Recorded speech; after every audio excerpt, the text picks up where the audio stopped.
up to me to say that's the way it is.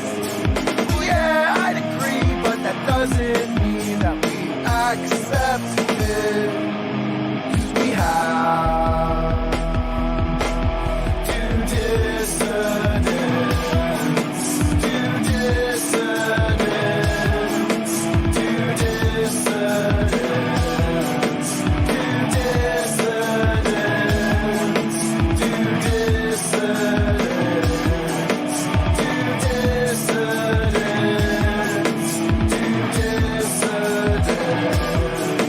two dissidents. Now here's Russell and Keaton. Here's Russell and Keaton. Here's Russ and Keaton. Here's Russ and Keaton. Let's go!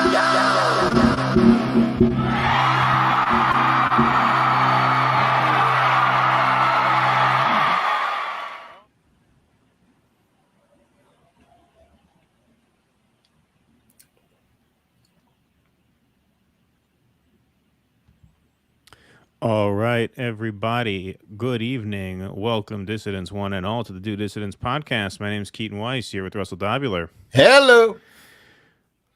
I just want to start by saying you don't want what I got. That's all I could tell you. I'm not allowed to tell you That's how what she said. I'm not allowed to tell you how not to get what I got. I'm not allowed to tell you what to wear, what not to wear, where to go, where not to go. All I'll tell you is you don't want it. You know, Max Blumenthal, we made a little fun of him. It was playful. You know, we are fans of Max's work, but we made a little fun of him when he said this seems digital. It does, though, seem like there is a man at a switchboard just distributing symptoms at random, because one day sore throat, one day cough, one day nasal congestion, 3 days totally back to normal. Okay, I'm out of it. Today, wow, just extreme fatigue, brain fog, headache, everything.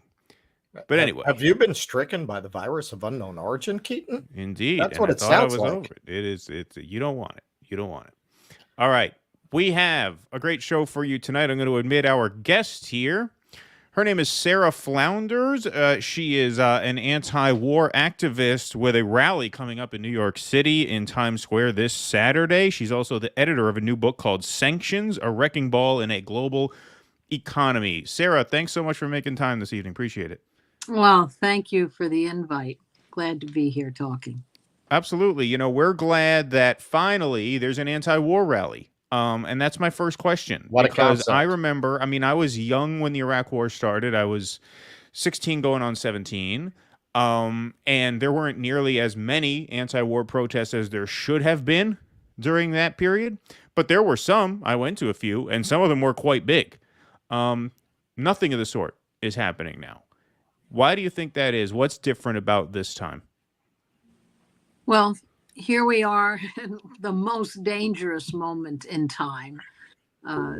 Many people, is this the start of World War III? Exactly how dangerous, how bad can it get? And the U.S. has taken on through NATO what is really a war on Russia, and at the same time, extreme threats on China, while expanding a sanctions program now against a third of the world. And all of this is to maintain its hegemony, its dominant position that is rapidly slipping. But the media is overwhelmingly nonstop, 24/7, giving only a description of war, and why you should be for this war, and cutting off through social media, through of course, the regular corporate media, any other description of what is happening in the Ukraine, of what is happening with the sanctions, of what NATO has been up to for years and years in terms of arming and equipping and training and building within Ukraine, and bombing the whole part of the population of Ukraine nonstop. Thousands of deaths never reported here. So you have a real effort to both launch a war without the population here knowing, and then to justify the war, and to sell the war. And that makes it pretty difficult. to answer it. And yet there are determined voices all over the country and all over the world who are resisting the war propaganda. I think this program is part of that, resisting the propaganda and challenging it with real facts and information and asking, where is it going? So we have the beginning of an anti-war movement. We have actions, of course, Saturday in New York in Times Square at 12 noon, but also across the country. I'm part of the United National Anti-War Coalition, and there are actions in more than 50 cities around the country. Now, don't expect any of them to be covered in the corporate media. They won't. Yep. This will be a non-happening, and yet for many tens and tens of thousands of people, they know it's happening, and they're part of helping and beginning to organize it. Yeah, absolutely. You can see the graphic up here for the event. We have a lot of viewers in the New York City area, and so if you can make it this Saturday at noon in Times Square, we will be there in some form or another. Russell's going to make it up there after work. We have a video camera. We are hoping to document it. There's going to be a march, and then there's going to be a sort of like an indoor teach-in after for those who can't march. Is that correct? That's right. At the People's Forum. So we'll go from Times Square, recruiting station at 43rd and Broadway, to the People's Forum on West 37th Street. Great. Absolutely. Okay, that's great. So that if people can't make the march, or if the weather's lousy, or if they're not up for a walk, they could come to that. You'll probably be there at about 2:00, right? That's about the expected time. And the weather, by the way, is expected to not be bad. I mean, it's winter time, of course, but it is. No, it's not bad this week. Yeah, no, absolutely. I keep saying global warming is going to be great until it kills us. Because New York in January, I'm wearing my light coat. It's going to be lovely until the tsunami comes. Sorry, Russell, go ahead. This kind of ties to something that we're covering later. It is very bizarre to see how every sector of elite society is pro-war in lockstep. So case in point, the Golden Globes that nobody watched, really. What they're having Zelensky on there. I mean, Hollywood back in the day was very anti-Vietnam War. You had Jane Fonda, you had Marlon Brando, you had all these voices. And of course you had some more conservative pro-war voices, but there seems to be just no dissent around this at all among the elites. There's just no debate. Why do you think that is? What has changed? It's not allowed. That's the one thing. It is not allowed. And anyone who has any substantial following on Twitter, on YouTube, they have shut down in the thousands and thousands of Twitter feeds, many thousands. YouTube, all kinds of programs and platforms have been canceled, literally, in order to enforce really harsh sanctions. Why? Because U.S. power is in a precarious position. It is slipping, and they know it, and they're trying to use the harshest way to enforce it. Now, by the way, because I've been active since the Vietnam War, and I do want to say it wasn't easy at that time either, that there was a complete compliance and agreement, including in Congress, until the troops were almost home.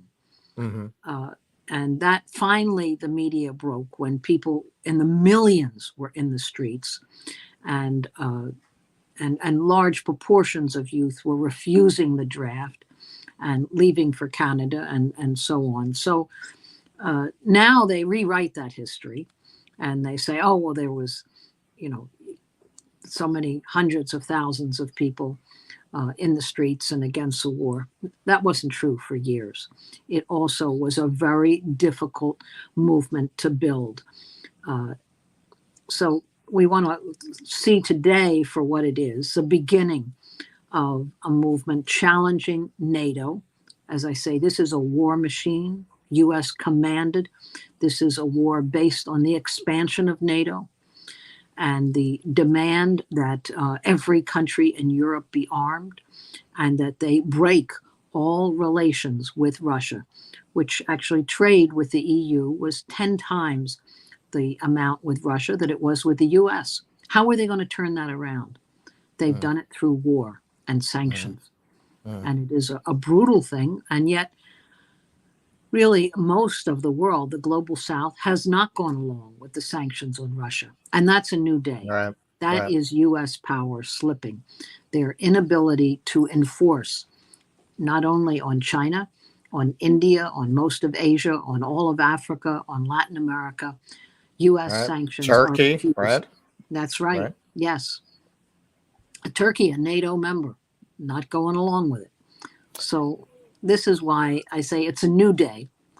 And this is a sign of US power slipping, more desperation, more willingness to use extreme measures. And we can see that with the very real danger as they are gearing up for a new crisis on Taiwan against China. So we shouldn't think that this only is involving Ukraine. This is an expanding war danger.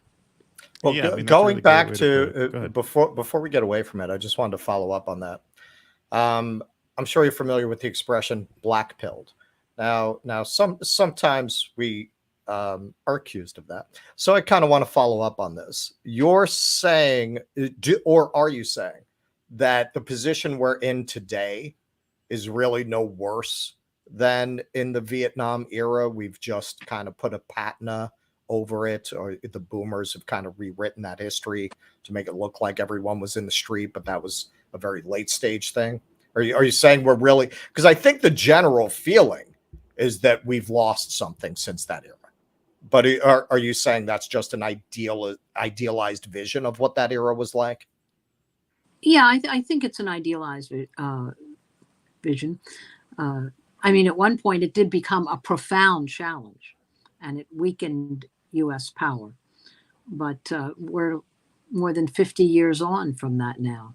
And the inability of the U.S. to not only prevail in Vietnam, but in Iraq, in Afghanistan, in Syria, in one war after another, although they have vast military power, when they're up against people's resistance, it's a miserable failure for them. And now we see it on a much larger form, where they have demanded sanctions and the world is refusing to go along.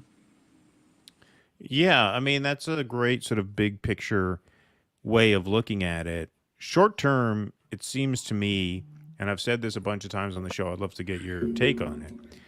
It seems to me that almost everyone in Washington has wanted this war for the better part of the last 20 years, right? And you could even argue, I mean, you could, I suppose, make an argument since the formation of NATO, right? But especially starting with, George W. Bush and Georgia in 2008 through Obama, it seems like the only person in Washington who didn't want this was Trump.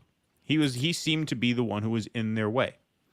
And I think part of the reason why we see such an aggressive PR effort to sell this war, part of it is because there is no national interest for us in this war. So you have to ramp up the messaging, right? You got to bring Zelensky to the Golden Globes, right? You have to sell it, because it's not like 9/11, right, where people felt there was a national interest in those wars, even though I would argue there obviously wasn't.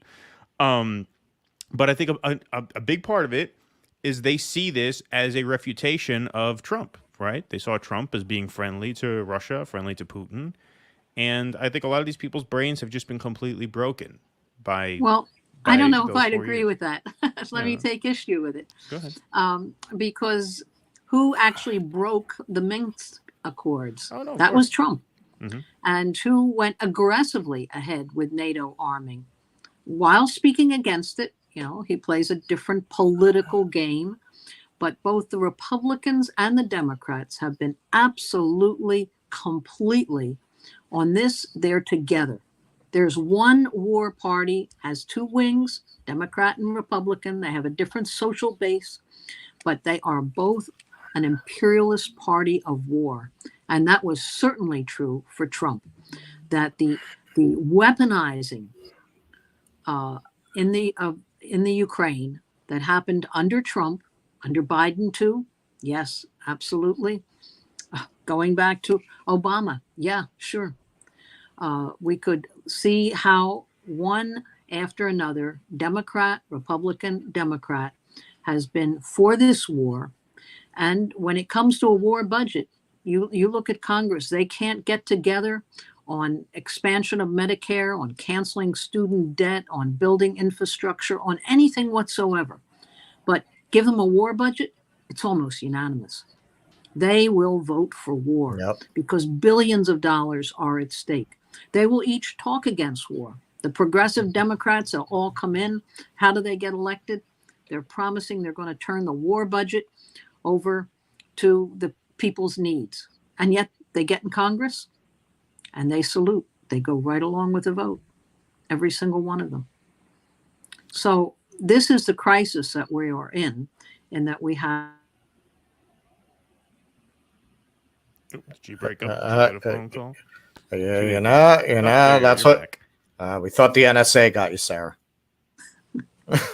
No, I was just turning off another incoming call. Yeah, that's the thing when it gets when you're on the phone and you get a phone call that happens. Anyway, I'm sorry. Go ahead. No, anyway, I just wanted to. I think whoever is out of office claims that they weren't for war when they were in office. Not true. Well, I want to put a super chat up here from Tusker. Thank you for the $5. One of our viewers here knows who you are. Sarah Flounders is so amazing. Glad you're interviewing her. Well, that's great. Thank you for tuning in. $10 from Bennett. Oh, this is my dad. Thanks, Dad. Who will be speaking at the rally and who are the sponsors? Do you have any info on that? Well, really, the speakers are based on those who've been doing the building. So you got to come and participate or tune in. And it happens like so many street rallies happen. It's not any one speaker. It's a way of organizing combined voices. Well, actually, what we're organizing, I'm part of the United National Anti-War Coalition, UNACpeace.org, UNAC. peace.org, and that's where they're listing all these actions around the country. But here in New York, we're building an anti-imperialist contingent in this action on Saturday with the slogan "No to NATO." We're not just against NATO expanding further. We're against NATO, right. And that has been true from the very founding of NATO. It's always been its purpose of war. And it's a U.S. commanded military instrument. It's always had a U.S. general at the top. And what it ropes in is every country in Europe. And we're also raising all the other demands. The only way of understanding what's happening in Ukraine and who's really to blame is to look at every other U.S. war, to look at 800 military bases, U.S. military bases around the world, and the war that's continuing right now in Syria. Still the devastation caused in Libya, the sanctions that are continuing against Afghanistan, and so on. So when you frame it in that way, it's actually easier for people to understand who's the aggressor and how did this war come about. So we are framing it as an anti-imperialist contingent, and we're encouraging all those who are fighting for Palestine and against U.S. aid to Israel to come out and bring Palestinian flags, which are now have become illegal to even show in Palestine and Israel today. New breaking news. So we want to combine the blockade of Cuba, pull in all of these issues together, because then we're stronger, and we're recognizing that it's one war on people around the world. Yep, absolutely. Now, when you say tune in, is this being live streamed or is this going to be videoed for it's definitely going to be videoed, and okay, I would bet there'll be a stream. Okay, great. Well, I'll follow up with you guys on that, and I'll post links for that. Lots of good things happen at the People's Forum. Excellent. All right. Well, I will be there. Yes, great. Russell will be Hopefully there. We will meet. All right. I'll be looking for you. All right, Russell, do you have any last questions for Sarah before we let her go? Yeah. Where did you say the rally was going to be ending up? Okay. It's starting at the recruiting station at 43rd and Broadway, and going to the People's Forum, which you're talking about the military recruiting station. Yes. All right. Just little tour guide geekness here, and I'm a tour guide. That is the oldest. That's why I say that's why I'm giving the address, because Times Square is a big place. But you can't miss that big American flag. That is the oldest recruiting station in the country. That goes back to 1946. Oh, now that's an important fact. Didn't know that. Thank you. Yeah. Okay. That's what you mean by tour guide. Good. I know. I'm for real. I'm a tour guide. Yeah, he's a New York City tour guide. Yeah, I was too when I lived there. Yeah. You was. I can ask you some history then. You can. Indeed. Good. All righty. Excellent. Well, I'm going to put this graphic up on the screen one more time. I'm sorry, Russell. Go ahead. And then the march is going to where? The march is going to the People's Forum, which is at 320 West 37th Street. Okay. All right. So right close by. Yeah. Excellent. Yep. Not a long march, which is good. All righty. Excellent. Well, there you have it. NATO expansion, no. Peace in Ukraine, yes. The march and rally, January 14th, 12 p.m., Times Square in New York City. Sarah, great to meet you, and thank you so much for making the time for us. And Russell, we'll see you there. I would, if you probably caught the top of the show. If I were feeling better, I'd be there myself, but it doesn't look like I'm going to make it. But Russell will be there. All right. All right. Take care of yourself. Yeah. Thank you. I will. I've been pushing too hard because I haven't really felt that sick until today. So I'm just going to be laying around the next 3 days, I think. Good idea. I have to go a little bit softer. All righty, Sarah. Well, thank you so much. Russell, we'll see you. And absolutely. Thanks. It was great to meet you. Thank you. Thank you. Take care. All right, everybody. Sarah Flounders. A couple of you guys knew who she was. That was great to see. Once again, this Saturday at noon in Times Square. Come and meet Russell. Russell gets to mingle with a lot of our viewers because he's in the city. Yeah, well, I'm gonna have to go to the 37th Street. Yeah, you're just gonna have to meet them at the end. You're not 2. going to be able to be there until 2, so you'll probably meet them. Yeah. See, he's right. See, he caught that. Yeah, I was like, another question. You were wrapping it up. I totally wasn't ready. I mean, you could have just said, no, that's everything. But I was like, but then any question I would have asked would have opened up another 10, 15 minutes. Right. Like the things I would have asked her would have turned it into an hour interview. Okay. So I was like, okay, so what can I ask that's not gonna add a lot of time to this? Well, I need to know where I'm going. So I guess I'll ask that. Yes, good catch, Arpoon. Yes, that is true. Yes. I got caught flat-footed. Red Z, $2. Sup, friends? I didn't want to end the interview without you getting any questions that you have. And usually I'm sitting there like chomping at the bit to ask something else. All righty, cool. And I just want to call out our new sponsor, Cafe. I'm kidding, they're not sponsoring us, but that's what I'm drinking. What is that? I find that is a very famous cafe in New Orleans. They're very famous for their beignets and for their coffee. I finally cracked it open today. I've had that sitting around for a few months. Right. From my trip. Well, we want to, of course, shout out our patrons. As always, you can support the show by going to patreon.com/do dissidents to support what we do here. Here is our patron scroll going across the bottom of the screen. You could sign up for as little as $5 a month to help keep this show going. We do have a new patron, calls himself Tim Tam, but if you want me to put you on the scroll, just let me know your name and we'll put you on there. Or I can put Tim Tam on the scroll. That's fine also. But thank you, Tim Tam, for signing up. I like Tim Tam. All right. Well, I'll add Tim Tam to the scroll, and we'll put Tim Tam on the scroll at the end of the show this evening. But thank you to all of our patrons. As you can see down there, they are the backbone of the show. They help keep us going, so thank you very much. You can sign up, at patreon.com/do dissidents or at dodissidents.substack.com. Thank you very much for your help. We're getting a lot of patrons. See? Now I have to vamp for a long time while this scroll goes on. The longer this scroll, the better. You know, it makes my job a little harder, but it's worth it. So thank you guys all very, very much. We're growing a nice Patreon community. We have an exclusive Patreon video. This is in no way a money laundering operation. Yeah, no, exactly. No. New Patreon video should have dropped a couple days ago, but me dealing with all this stuff, haven't been able to drop it yet. But we did drop a Patreon video on the Jimmy Fallon B-52's new variant song, which is something that we would feel uneasy about even covering that on YouTube. So it's nice that we got to do that on Patreon. So if you sign up, that will be dropping sometime either tomorrow or over the weekend. We recorded it a few days ago. I just have not had the time or the energy. Where I've had time, I have not had energy. And when I've had energy, I have not had time to drop it yet. But it will be dropping. And I think it came out basically. Yeah, cool. the patron videos are going to be Due Dissidence Uncensored. That's where we're going to put videos we just can't do here. Right. That's where we'll be able to talk about stuff that we can't talk about here without getting in trouble. All right.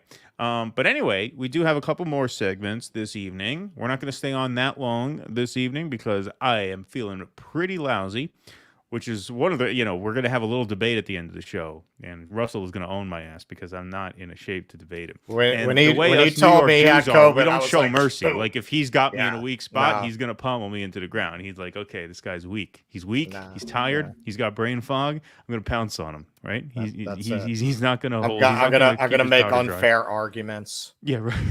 I'm gonna set up straw men and knock them down. Exactly. I'm gonna connect Keaton to unsavory characters. Right. Yeah, the whole thing. I'm gonna be like, oh, is that a copy of Stormfront in your back pocket? Yeah, right, exactly.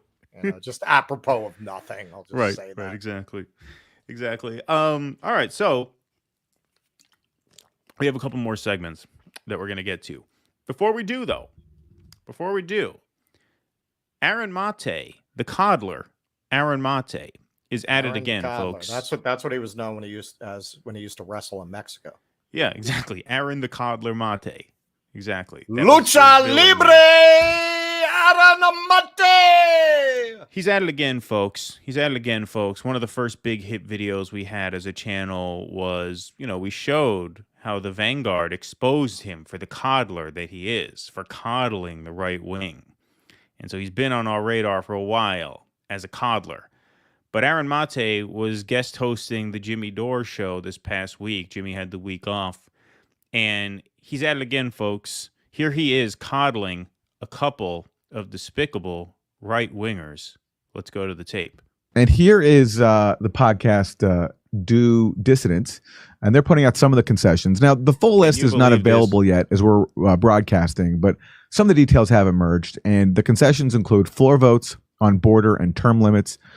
Single member can call vote to remove the speaker. So if anybody doesn't like Kevin McCarthy's performance as speaker, they can call a vote to remove him. Why was that not already just a rule? That we interviewed Aaron Mate before. And he doesn't seem to remember who we are. So they're just restoring to the status quo from before Nancy We Pelosi really took made over an with- impression on Aaron. He's like, dude, this is so next. That's right. Yeah, exactly. Rules Committee appointees, some members of the Freedom Caucus. Next time we interview him, we're going to ask him why he coddled us Committee so on hard, DOJ, right? DOJ We're going to abuse, say, so they're Ben gonna Norton has investigate accused you of intelligence coddling agencies, the form a right new wing, church committee, which we're gonna be and talking here you about are coddling shortly. Reveal these government closeted officials' red-brown salaries. alliance Now, of course, people and again, at the this Due has to be Dissidence stressed. podcast.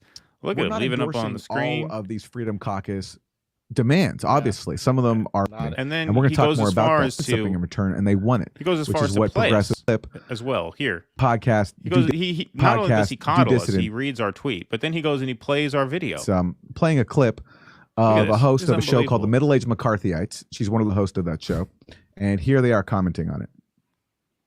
The concessions that McCarthy has agreed to don't even matter for the group of Republicans who refuse to vote for him, okay? They don't care about the concessions. They don't trust him, and they've said so. They don't trust him. They're not gonna vote for him. It's not about concessions. Okay, so now, Uh-huh. we Here know they go. for Here a they go. fact Here go these right wingers that this guy is coddling on the air, showcasing them. Why is he platforming she didn't a couple have of foresight to know that he was going to win? You didn't need the foresight to know that he was going to win in order to know that, yes, it was about concessions. After the first day of voting, this is unbelievable. After McCarthy lost 3 times, and then they said, okay, let's take a break and come back. Because I don't know if he'll come on the show again, because we're going to have to tell him next time, if you come on again, we are going to have to bring this up, because there's no excuse for this. Lauren Boebert went on Fox News, and she told this to Brett Baer.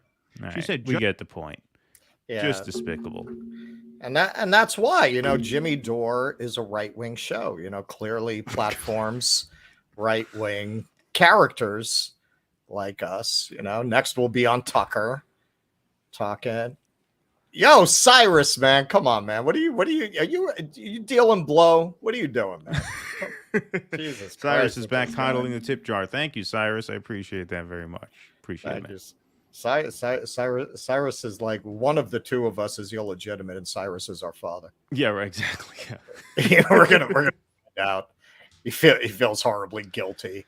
He just found out. He took a DNA test and found out.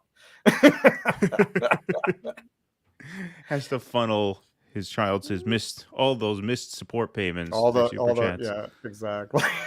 Yeah. So yeah, I mean that was a nice little kick. It's interesting.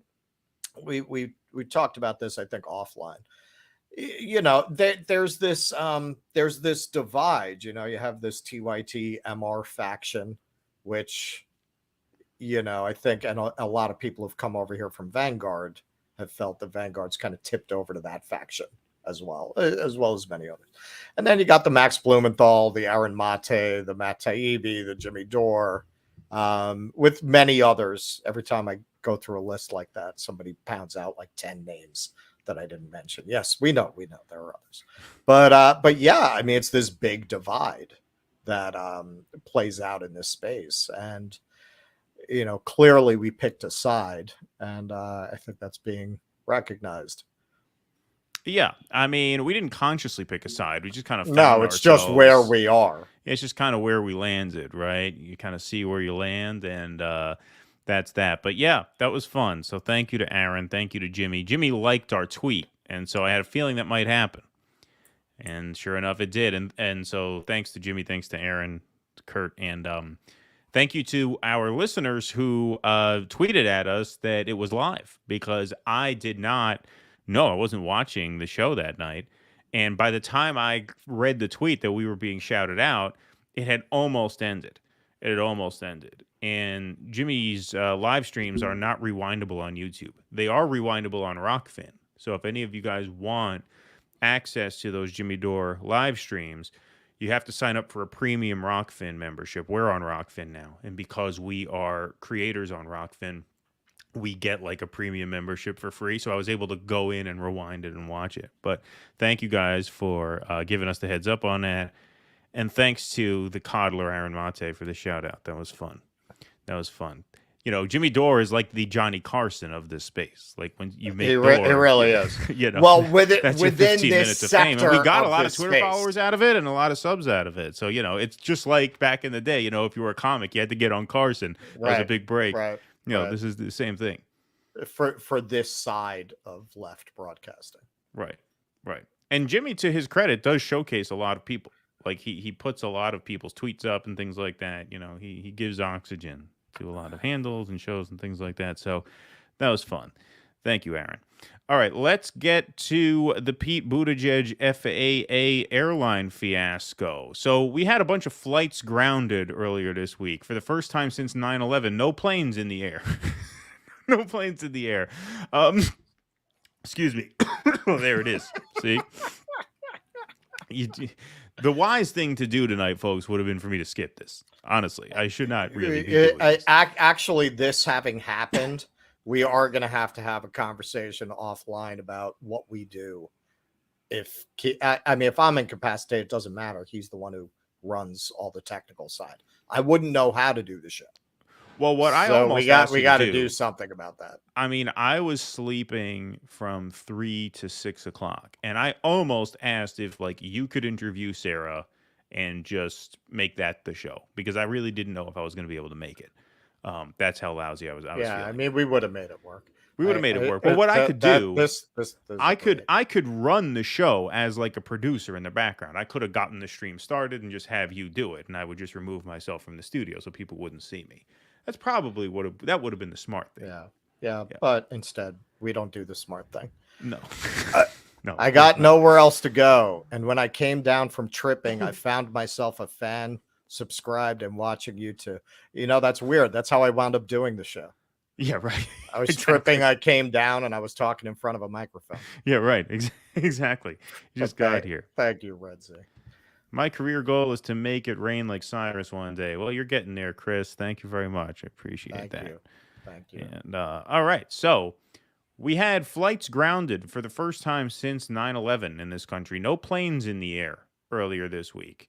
And so this really completes a trilogy. I mean, Pete is really failing in the air, on the rail, and on the sea. I mean, just transportation has been just an absolute disaster.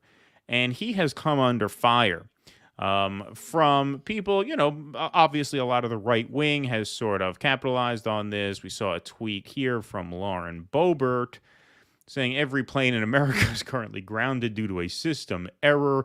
Mayor Pete, bravo. This is what happens when you hire clueless liberals for jobs they aren't qualified to do. This is a job that he got for screwing Sanders in the primary. They gave him this job coming out of a lockdown period where you knew supply chain was going to be an issue, right? You knew that this was actually going to mean something at this point in history. This is not just a consolation prize you could just toss out there. But no, they gave this guy this job as a thank you for helping screw over Sanders. That's why he is there. And so that's part of why all of this is going so horribly. And I heard Brianna Joy Gray interview a guy named Bill McGee on her Bad Faith show. He was a senior fellow for aviation at the American Economic Liberties Project. And he said that, this is a particularly egregious example of this because of the circumstances in which he was given this job.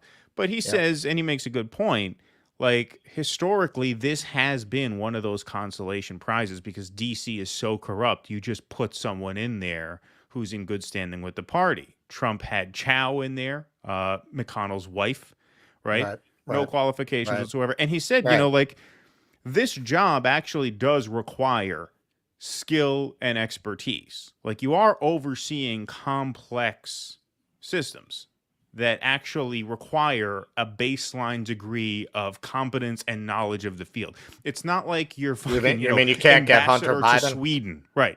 Throw somebody an ambassadorship if you want to give them throw them a bone. This is more complicated than that, and now it certainly is.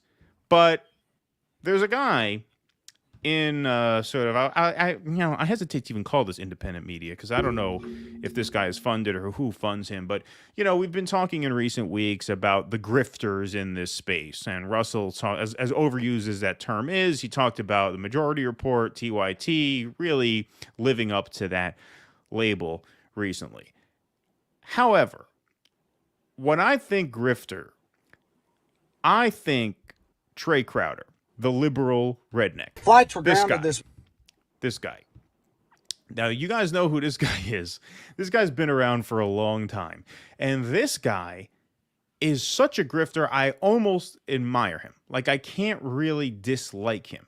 You have to respect this guy's hustle. This guy realized that all he has to do is put out the cultural signaling of a typical Southern conservative good old boy, but spout out the most banal shit-lib talking points, and he will be a star. He'll be rich. And he is. He is. It worked like a charm. It worked like a charm. Because nothing gets these people moist like a conversion. They love it when Republicans come over Steve to their Schmidt. side. Right. Steve Schmidt. They work Nicole Wallace. Right. Exactly. They went. These are their favorite people. So you're basically saying he's Paul Newman in The Sting. right? He's the confidence man that you can't help but root for. You can't help but root for because it's so easy. It's so easy. There's no production value. It's nothing. He's just a persona. He's a Southern good old boy who espouses all the boilerplate shit lib talking points. And they love that. They love that because they really feel, they love being able to point to, oh, look at this person who we don't expect to like, but he likes us. Isn't that wonderful? Well, God damn it, Keaton, we could do that. Yeah. Look at it. Look at these morons, Kevin McCarthy and all them trying to act the fool up there in the House of Congress, the People's House. We can do that bit. Come on, man. No, absolutely. Come on. Yeah. I mean, I think we don't because of like low self-esteem, right? Like we don't want to win. We don't want right. Yeah, exactly. Right. We don't want the big payday. We don't want. That's why we're sitting here being like honest. Right. Telling the Thoughtful, truth. Right, exactly. Yeah, exactly. You know, playing to a small disturbed following. Exactly. You know. Not small for long. Not small for long. We're on our way. We're on our way. Oh, by the way, like this stream, hit the like button and subscribe to this channel. Look, man, if you can get there with integrity, that is the sweet spot. Yeah, that's nice. That's nice, isn't it? Yeah. Our Twitch crowd is here. Did somebody raid our Twitch stream? Follow us on Twitch. Make sure you follow us. That's when we have to start getting weird up in here. It's on our to-do list to learn how to work Twitch this year. We have no idea how to do it. But subscribe to us, follow us, and rate it and share it and all that stuff. But anyway, let's hear Trae Crowder's defense of Mayor Pete, which, if you'll notice, contains no actual substantive defense of Mayor Pete. And this is what I mean. How this guy just parrots the talking points. The most typical... I mean, this is where they get it from. This is where they get it from. He sounds like every lib you've ever met. Here he is defending Pete Buttigieg from the attacks of the hypocritical Republicans. Well, flights were grounded this morning after an FAA system crashed for 4 hours, and Republicans wasted no time in blaming Transportation Secretary Pete Buttigieg for it. They called him incompetent and unqualified. Lauren Boebert did so in middle school bully fashion, saying the only thing Pete was qualified for is sucking, you know, because he's a gay man and they are grotesquely infantile. But they were all doing it. They said that Pete, like every member of the Biden administration, was hired to check a box and not because of actual qualifications. Y'all, imagine that. It continues to astound me. Imagine that. Just how adept these people are at the art of projection. You make a small town mayor, head of the transportation department, at one of the few moments in American history where that is a really, really, really vitally important job. And he completely fucks it up over and over and over again. And because in the air, on land, and at sea. It's like trains, planes, and automobiles in hell. Over and over again, every crisis, he's not able to resolve it. He doesn't penalize the airlines because donors, money, he wants to run. He doesn't want to piss these people off. And then you're going to come out saying, oh, no, this is all just the Republicans being crazy. Now, you want to say the Republicans are hypocrites and that Donald Trump's cabinet was like pulled out of the subway stations. Sure, that's true. But that doesn't make Pete competent in and of himself just because they're hypocritical. Of course, they're hypocritical. Both parties are hypocritical. They're both going to point the finger at the other side in cases like this. But the thing is, that's all he does here, as we'll see. He never actually makes an argument that he's competent whatsoever or did a good job. Right. Makes no actual defense whatsoever of Pete Buttigieg. They are the pot calling the kettle black champions of the world, except in this case, the kettle's rainbow colored and the pot's a racist dumbass. But you know what I mean?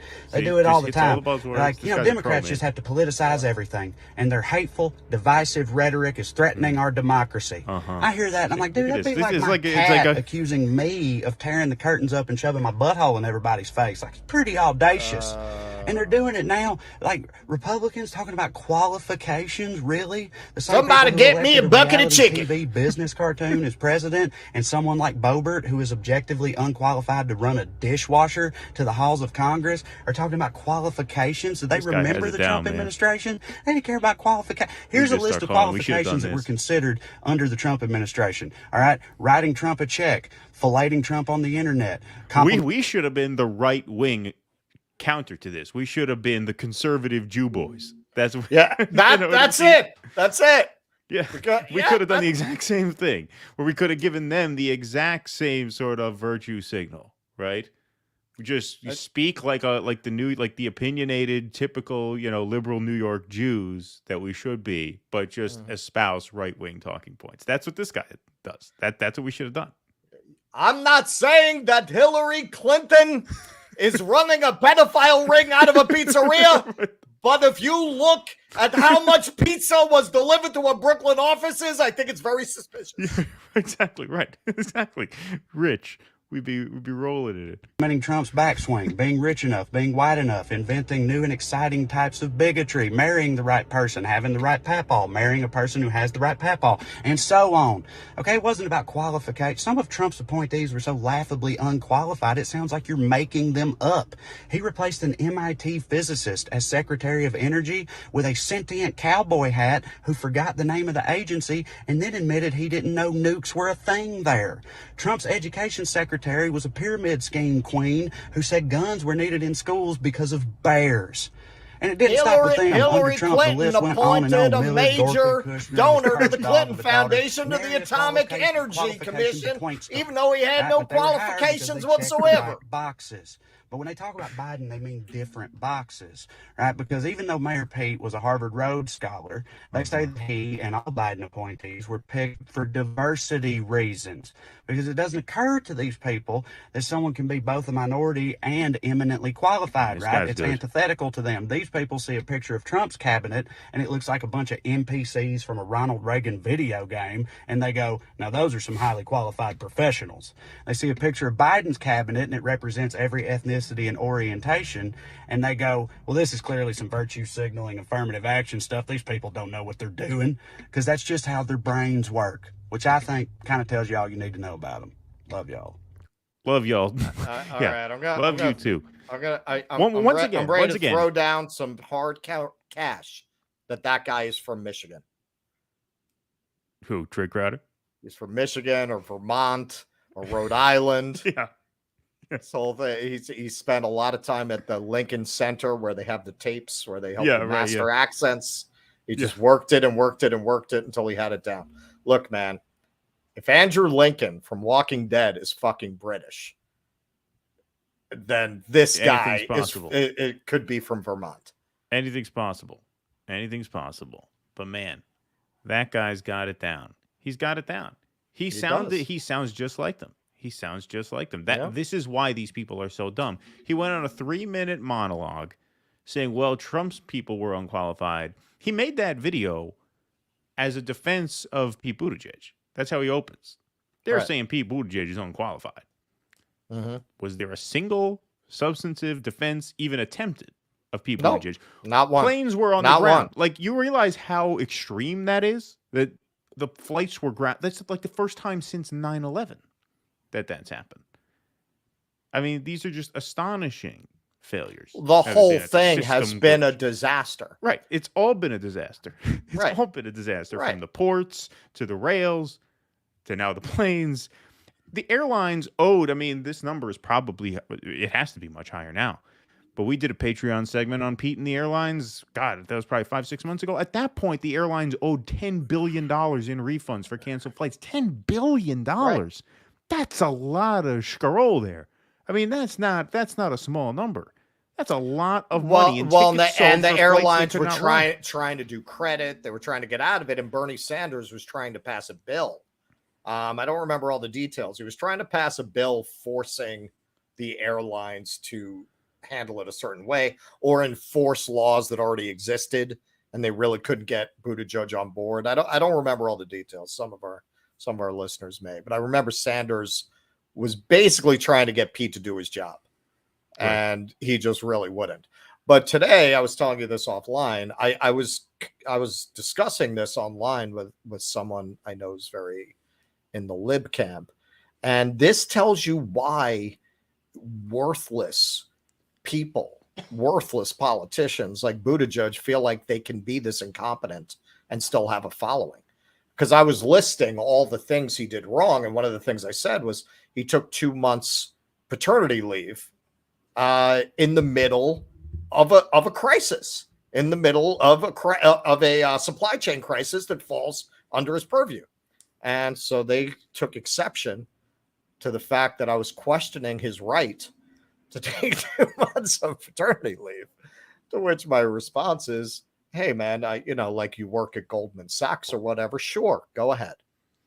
But when you have chosen, not only chosen, have very active, Pete is as audaciously brazen a social climber, political climber as there has ever been.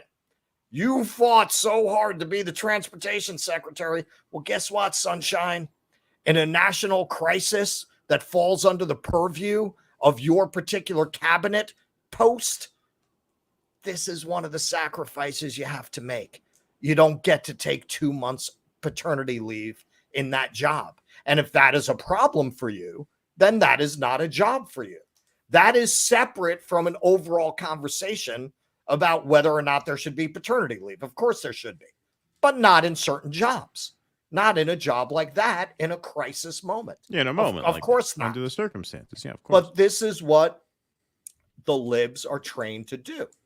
They are trained to think only in terms of their liberal arts jargon, social justice issues, and to process everything through that lens rather than to actually look at the issue.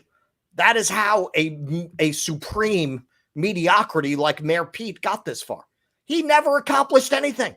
What did this man ever accomplish? He was a fucking mayor of a small town in the Midwest. That's it.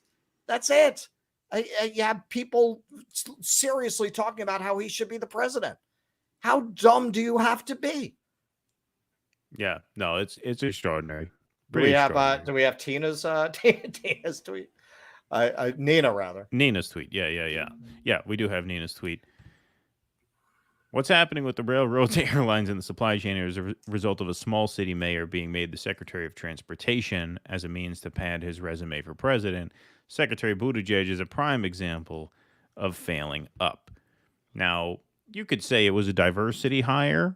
They'd have given that to him if he were straight also. That was thank you for helping Joe Biden get the nomination. Sure. That's what that was. I think that's that a was bonus. Worked out. Like I think a lot of his career goes back to that box checking. Right. Well, yeah, that's fair. We got some super chats to get to. Thank you, Tusker, for another $5. Appreciate it. I've seen him talk to Bo of the Fifth Column, and they both admitted to playing up their Southern accents. Oh, so you're saying Trae Crowder admits to playing up his accent. Interesting. I mean, I was joking about him being from Rhode Island, but yes, that's pretty clear. I think that's pretty clear. There are very few people who have it going on like that. Yeah. Yeah, like he's playing the shtick. Sammy Halam Chicken Soup Fund Foundation. Thank you, Sammy. I haven't eaten today at all. I haven't even eaten anything. I've not had much of an appetite. That's not good, Keaton. Yeah, no, I'll probably get some food after this. You gotta eat. You gotta keep up your strength. You gotta eat. Bernie was Nancy Kerrigan and Pete was Tanya Harding's ex with a baton. Yeah. Thank you, Robert. Hey, Robert, are you going to come to the Times Square rally this Saturday? Robert helped Russell film the Grand Central Terminal stuff. Robert's a New Yorker. You should head over if you can. Oh, Devin Doyle, the actor. Hi, Russell. Very glad you and I are healing from the rupture in our relationship recently. Thank you for the $4.99. Russell got a little annoyed that he kept criticizing the theme song. I mean, the first time, the second time, the third time, the fourth time, the 10th time, I was like, shut the fuck up. Yeah, it's enough already. You know, it's enough already. Right, exactly. But thank you for the $4.99. Nothing helps mend a relationship like that. You're insulting us a little bit. A little out of the, where is it? Yeah. You insulted him a little bit. You got a little out of order yourself. Yeah, that's it. But yeah, that's a good start. I want to see you do that every day. You're right. Exactly. It's a good start. It's a good start. Every day, $4.99 for less than the price of Starbucks coffee. Exactly. You can earn your way into our good graces. I know I'm not feeling very well, but selfless man that I am, I'm always thinking about the well-being of others. And I'm a little worried about Rob Reiner. Has anybody heard from Rob Reiner recently? Has anybody seen him? Has he tweeted anything? And the reason I ask is because Rob Reiner obviously feels very strongly about the mishandling of classified information. I know this because when classified documents were found in Mar-a-Lago, he tweeted nonstop about it. So I know he's very passionate about that as an issue. But the recent findings of classified materials at Joe Biden's Wilmington, Delaware office and at his home in his garage near his Corvette hasn't provoked any response from Rob Reiner. And so I don't know if I hope he's okay. I mean, his politics are not my politics, but I don't want anything bad to happen to the guy. So I don't know. This probably came as quite a shock because sometimes, cognitive dissonance can cause an aneurysm. Well, that's, the fact that Joe Biden, good, right, mishandling documents, bad, you put those two together, it's like a quantum singularity in his brain. It might have exploded. Well, that's the thing. I mean, I really hope that he's okay. I hope he's okay because I know he's not a naked partisan. He obviously feels very strongly about it. He does. He's a patriot is what he is. Yeah. I mean, the last tweet we have here from him was 13 hours ago, and it was about George Santos. Clearly, George Santos should not be allowed to serve in the U.S. House, but more importantly, neither should anyone who attempted to overthrow the United States government. Okay. All right. But that was a while ago. That was 13 hours ago. Was that before they found the documents in Biden's garage? I mean, he must not have heard about the special prosecutor that was just appointed. Well, to that case. too. Well, this is why it's very strange to me because you'd think a guy so concerned about this would have something to say about this. Because where's Alyssa Milano? There was the special counsel, and they found another trove of documents. So we would like for Rob to tweet something just to let us know you're all right, Rob. Let us know you're all right, and let us know how you feel about this important issue, shaking the foundations of our national security right now. Yeah, it's not good to disappear like that. That's not responsible. You're a famous guy. A lot of people love you. A lot of people, know you. You have a lot of friends, and we're all very worried about you. We're worried about you because it doesn't make sense why there would be nothing coming from his feed for now the last 13 hours. Big all in the family fan here. So yeah. We want to know the meathead is all right. Yeah, want to know meathead is all right. So weigh in. Taya, thank you for the super sticker. I appreciate that very much. Thank you, Taya. So let's have our debate, shall we? Smackdown. Let's have our Smackdown. Russell's going to pummel me into the pavement here. I'm not going to be able to keep up. I'm not in a fighting mood. So we're going to build this as a Smackdown when we put up the segments of the show individually, but it's really going to be a one-sided Smackdown. I have a feeling. All right. Well, I don't know how strongly you really feel at this point. Okay. So Keaton, as some of you might know, threw up a review of this place rules, right? In which he just absolutely exoriated that upstanding young fellow. Really just went after him and included the allegations against him in the video. And when I saw it, actually, I listened to it washing dishes. Actually, I listened to it, and I complimented Keaton afterwards because Keaton, say what you will about Keaton, about his grooming habits, about his temperament. He's a good broadcaster. He has good flow. So I listened to it. I thought it was good. And I didn't even want to watch the movie because he told me how terrible it was. So that's not really enticing. And so I was just a little curious. So I put it on that night.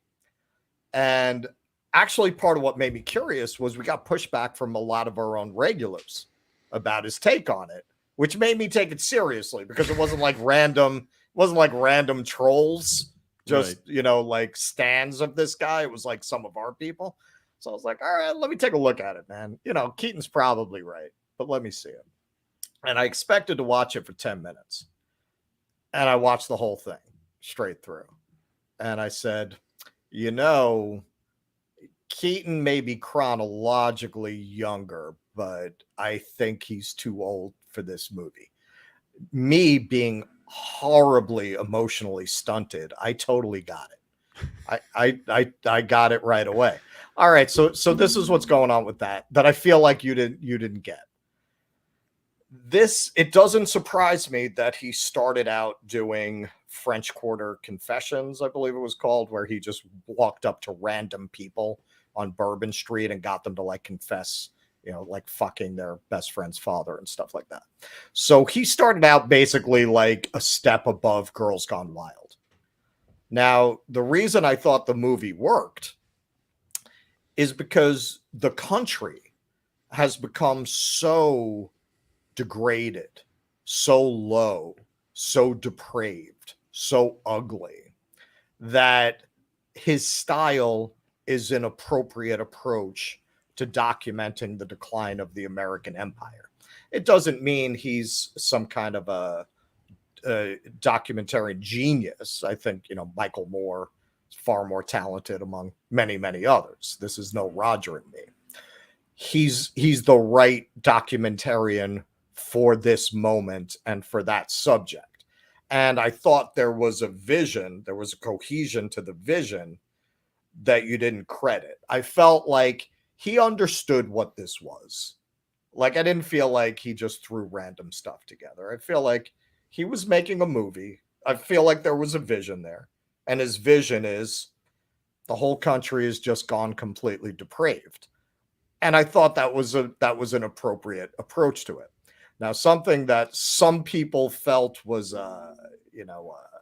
inappropriate was bringing in the allegations in and tying it to the movie so much.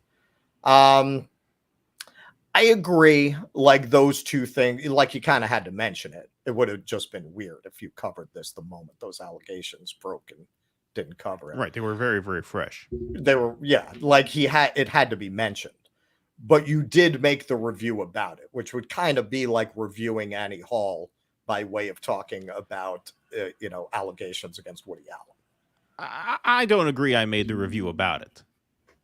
I mentioned it at the beginning. Well, yeah, I mean, you played because it was an elephant in the room. I mean, it was an elephant in the room. I couldn't just not address it. And, look, if you like the movie, I didn't like the movie. I know there were some people who said you could have just said it's not your thing, it's not your cup of tea. You didn't, you could have acknowledged there was some subjectivity there. It's all right. I mean, that's a fair point.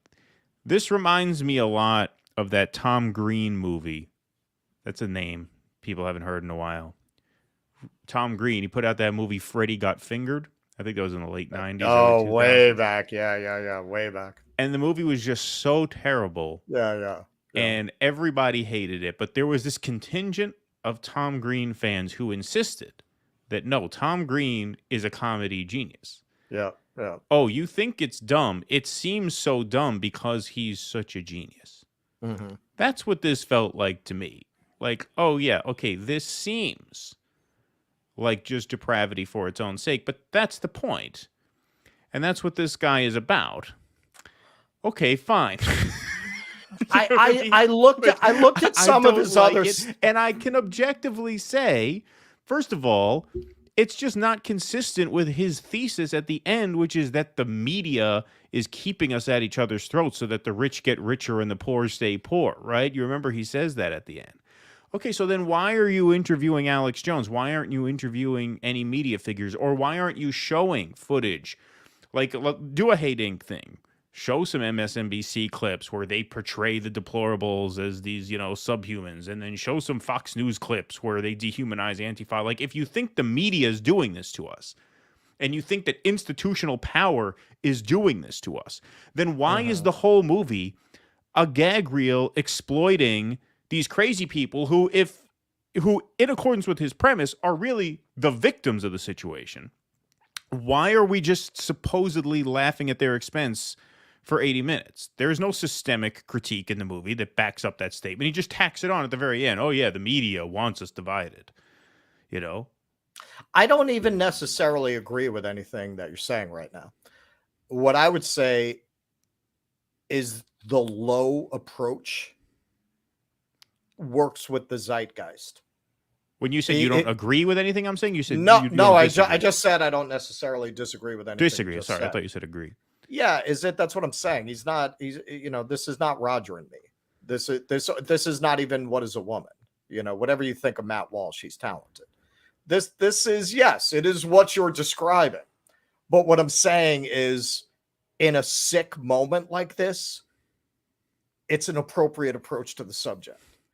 Now, I did find it interesting, and looking at some of his other stuff. Yeah, I mean, he goes and he interviews people that normally wouldn't be interviewed, saying things they normally wouldn't say. Like I sent this over to you. I know you didn't have time to see it.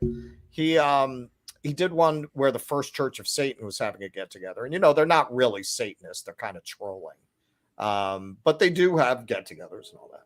And so you have some right wingers who take the bait and they're out there protesting when they get together. And you have this, goth girl talking about how she was raised in the church and her father raped her and they wouldn't help her. And the people who helped her was actually the Church of Satan, because they're just basically kind of like a not-for-profit do-gooder group, really, that are trolling the right wing. It's more or less what they are. So they got them an apartment and got them out of that, got her mother and her away from that situation. And to see somebody like that screaming that at this right-wing guy who's talking about her going to hell, that's, man, I can't think of anybody else who's really filming a conversation like that and putting it out there. So I'm not, I would not watch it on the regular, because the style would get old. And it's not all as serious as that. I saw one where apparently they do a Hemingway lookalike contest every year in Key West, and he was just interviewing the people who have entered into this contest. The style would get boring over time, because you're right, there isn't a strong point of view. It is just kind of verite. Right, exactly.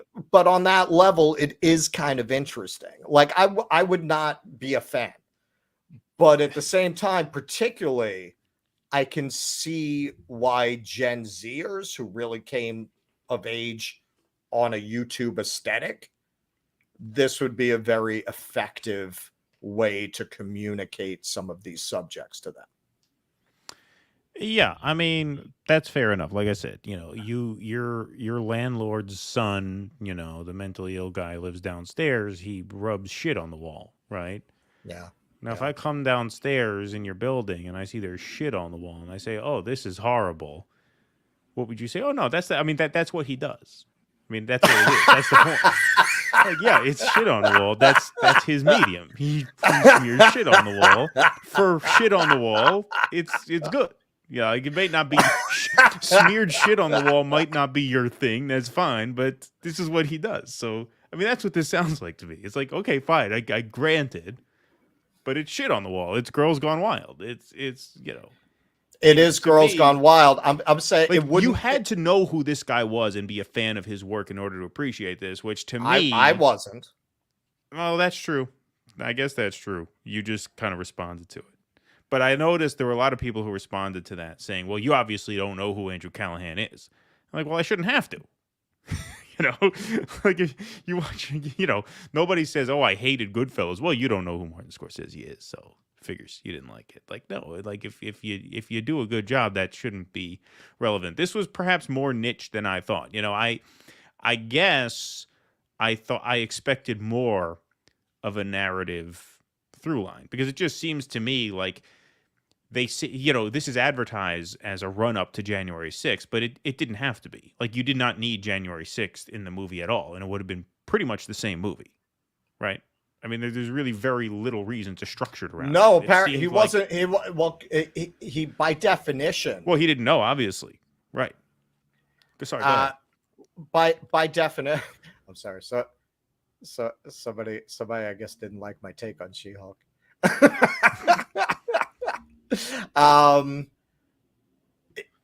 By definition, he couldn't have known January 6th was going to happen. Well, so actually, he was just going around the country doing his thing. Mm-hmm. And then he retroactively put that footage in as something that led up to January 6th. Obviously, he wasn't planning on doing something about January 6th. Right. That's how they packaged it after the fact. After the fact, right. And look, also in terms of it being informative, granted, if you're not a lib, you're probably not obsessed with January 6th, such that you've been reading all the articles and watching all the documentaries.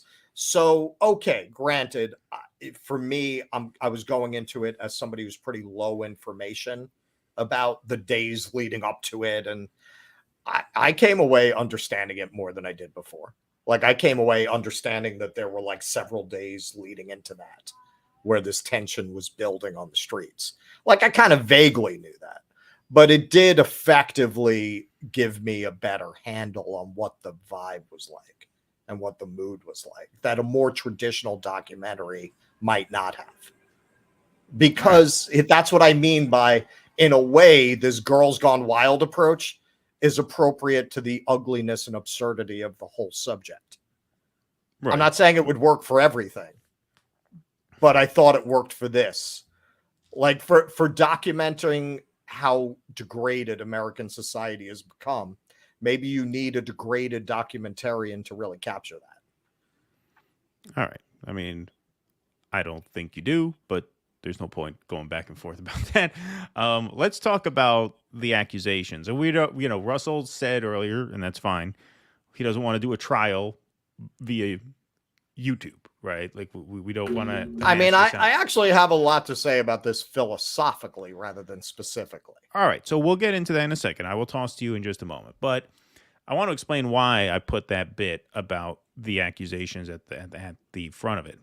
And I will admit to having probably crossed the streams more than I should.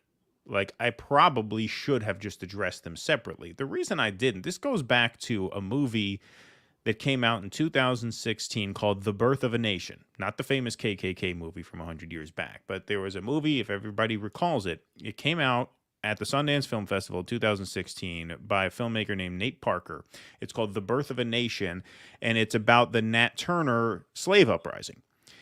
And I was very excited to see that movie because this shows you what kind of education I got. I did a third grade book report on Nat Turner. I did a book report on Nat Turner in the third grade about him, killing the people at his, I mean, it's a violent story for a third grader, but I did it. And I was really excited to see the movie. And that movie made a giant splash at Sundance. Everybody was talking about it for Oscars. This is the movie of the year. This is the best film ever to hit the festival. And don't forget, this was 2016. This was pre-MeToo.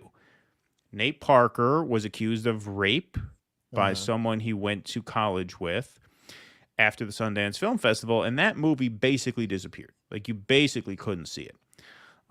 They pulled all the marketing. It totally vanished.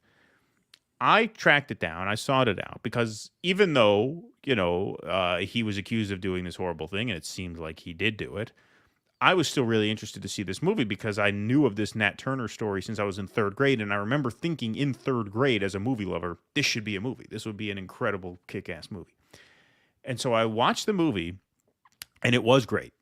It was fantastic. I mean, it had the attitude of like the early Spike Lee movies, like even the amateurish flourishes made it better.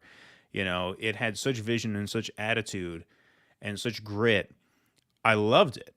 And I started trying to talk to people about it. I would post about it and things like that.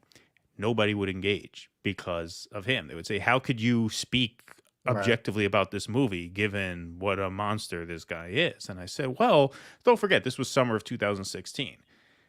Bitter Bernie bro that I was, I said, well, if you don't want to watch this movie because he was accused of rape, then tell me who you're voting for in a couple months, because your two choices that this country propped up are an accused rapist himself and the wife of a rapist whose job on his presidential campaigns was to silence the women who said that he raped them.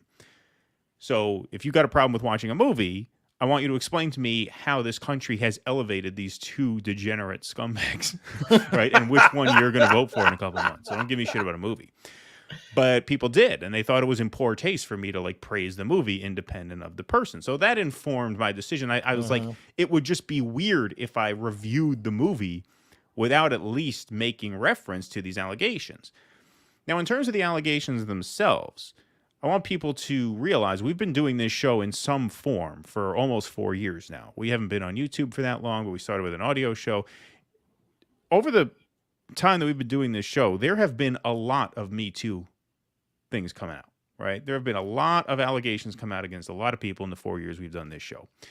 You guys don't hear the stuff that we don't chime in on because we don't chime in on them. And so I am not a knee-jerk, believe all women, no matter what, pile on somebody and ruin their life when something comes out against them. Over the course of the day, and by the way, I do have, talk about documentation. I have documentation to prove this to you, Russell, that I texted you, I think it was Sunday night, because I watched this movie on Sunday night based on Tusker's super chat, actually. He put it on my radar. I never even heard of it until then. I watched it that night. I messaged you, Russell, that night. The movie sucks. That was before I knew the allegations. And then the next day I texted you. Right. The next day I texted you, oh, look, turns out there are these things that have come out again on this guy, right? So, anyway, sorry. I got a case of the brain fog here. It's coming back. Yeah, no, but anyway, that was not what defined your review. Right. It wasn't what defined it. But the reason I felt the need to address it is partly, like I said, just because I felt it would be weird if I didn't. But also, I didn't want to address it in a disingenuous way and say, well, it's 50-50. Because based on the evidence that I had researched that entire day, it was not 50-50. These allegations seem very credible. There are multiple women with similar stories. And there's documentation that they've been making these accusations for a long time. There are text messages between a couple of these women and Tim Heidecker, who I guess produced the film, dated August 2021, saying that, you know, hey, we've been reaching out to you to warn you that, you know, this guy has done these things to us, so maybe you shouldn't work with him. That was August 2021. So it's not like they threw this together at the last minute when he got famous in order to take him down. I would not comment on something like that if I didn't think that they were credible. And I think as much as we should, I'm not for I don't believe that you should believe all women, no matter what. I think you should take all women seriously who come forward and believe the ones who you think have a credible case after you look at the case. Take it on a case-by-case basis. But there were some people, and not many people had this criticism.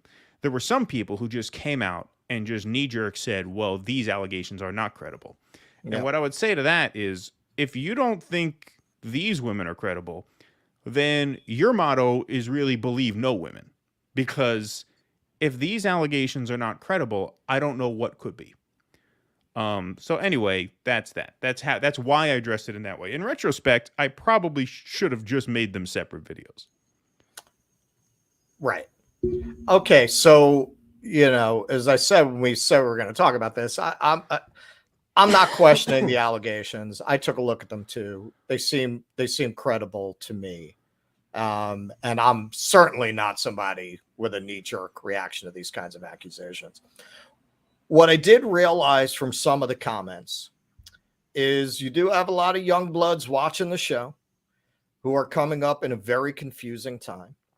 And I think it can be difficult for them to separate out the feeling that as men, they are under assault. I feel that's a valid feeling.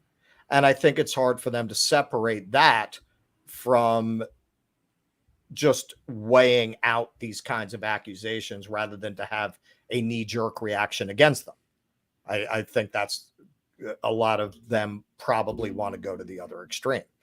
Now, I understand that you're coming up in a really shitty time.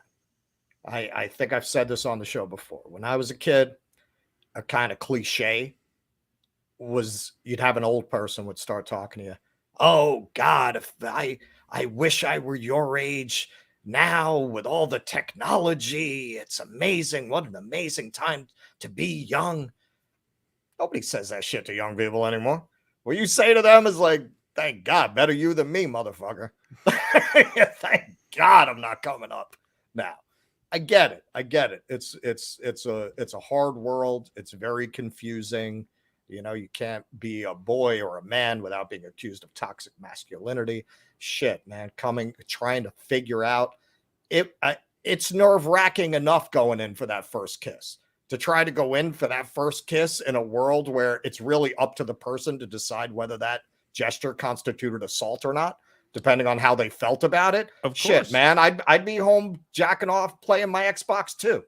Like, I get it. Why? Yeah, the big romance moments in movies where a woman is talking and a guy shuts her up and he kisses her, right? The only thing separating that from a sexual assault is whether or not she wants it. It's up to her interpretation. Right. If she kisses him back, it's a romantic moment. If she says, oh my God, how could you? Then that's an assault, right? It was so nerve-wracking trying to figure out those signals.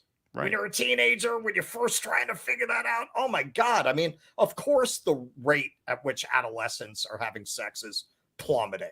Of course it is. I can't even imagine having that extra pressure added, because part of the fear is actually, even back then when it was acceptable to make a pass, you're terrified that she's going to slap you and call you a little pervert or something, you know, like that you misread all the signals and you're going to be hated. So all of that to say, I get it, man. I get where you kids are coming from, and I feel bad that you're coming up in a world like that. At the same time, there's the side of it you have to understand. Movements like MeToo were not addressing a non-existent problem.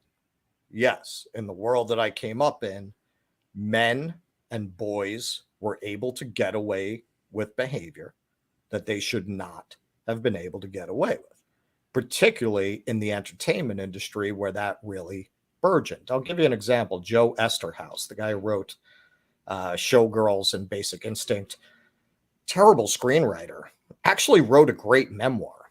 And in the memoir, he's celebrating Bob Evans, who was this legendary producer, the guy who produced The Godfather and Love Story and Rosemary's Baby.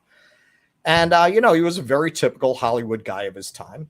And he's talking about, I hope I don't offend anybody here, but this is in the book. He talks about how Bob Evans was so wired and he was such a crazy guy that he sent a beautiful woman to his hotel room to pull an invitation to a party out of her vagina and hand it to him. Now, if you put that in a memoir now in a laudatory way, we'll be like, what the fuck is wrong with you? Right. And you know what? That's as it should be. That should not have been celebrated. That person was a human being that he did that to. Comedy Central did a cartoon about him at one point. And that was part of what was celebrated about him, that he was this guy behaving like that.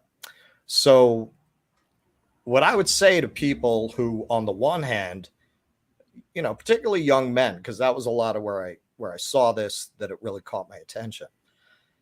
Yes, on the one hand, the backlash has been very hard on that generation of boys and men, and it has created a world that's very difficult for them to negotiate. And I understand that. But you also have to understand that these movements didn't come out of nowhere, and they were not something that were not addressing a real and legitimate problem. So when accusations like this come up, just like it's wrong to be knee-jerk and support them, believe all women, I don't buy that. I've known women who lied. Okay, it's not common. It's not common. It's not most, but it does happen.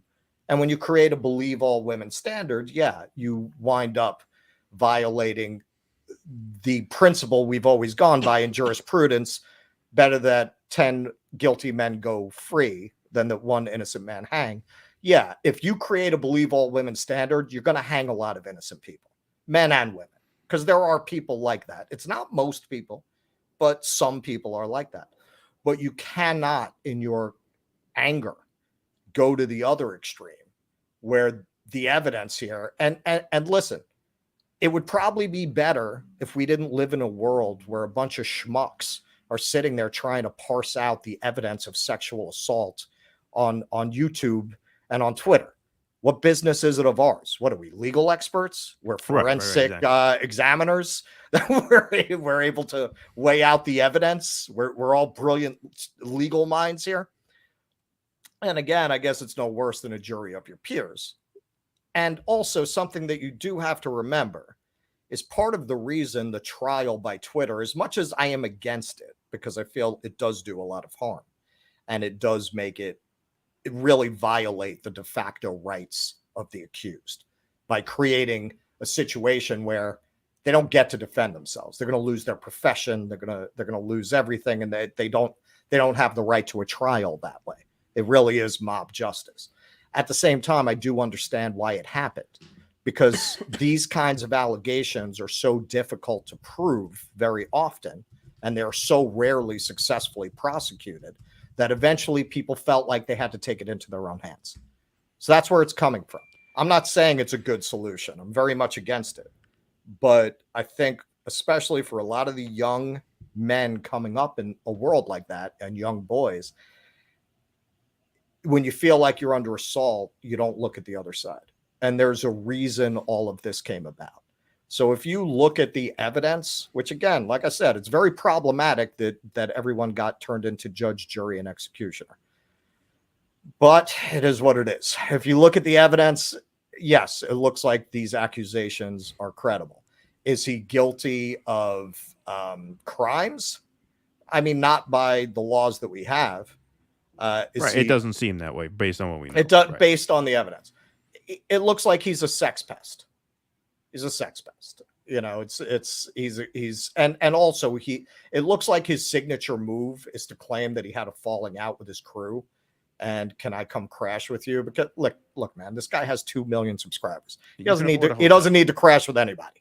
He could go stay. He could go stay at the Four Seasons wherever he is. You make up some bullshit story to get into the girl's house. She tells you, okay, fine, but we're not hooking up. Then you go into her bed. I mean, come on. And Ethan Klein confirmed this on YouTube that he spoke to Andrew Callaghan, who apparently checked himself into a mental rehab center of some kind. And Ethan said on YouTube that he talked to him and that the guy confirmed that these things actually happened. Now, it's probably a matter of interpretation. Andrew might not feel like he crossed the line. They feel like he did, but he did not deny the stories. Right. And so it would be disingenuous of me to just mention that in passing and say, well, we don't know. Right. You know what I mean? Because I looked into it over the course of the day, and it would be disrespectful to those women who came forward to just say, well, it's 50-50, because it's not 50-50. Right. We'll talk about this a little more, but first we have a woman on the line who wants to chime in. Hey, Ellen, how are you?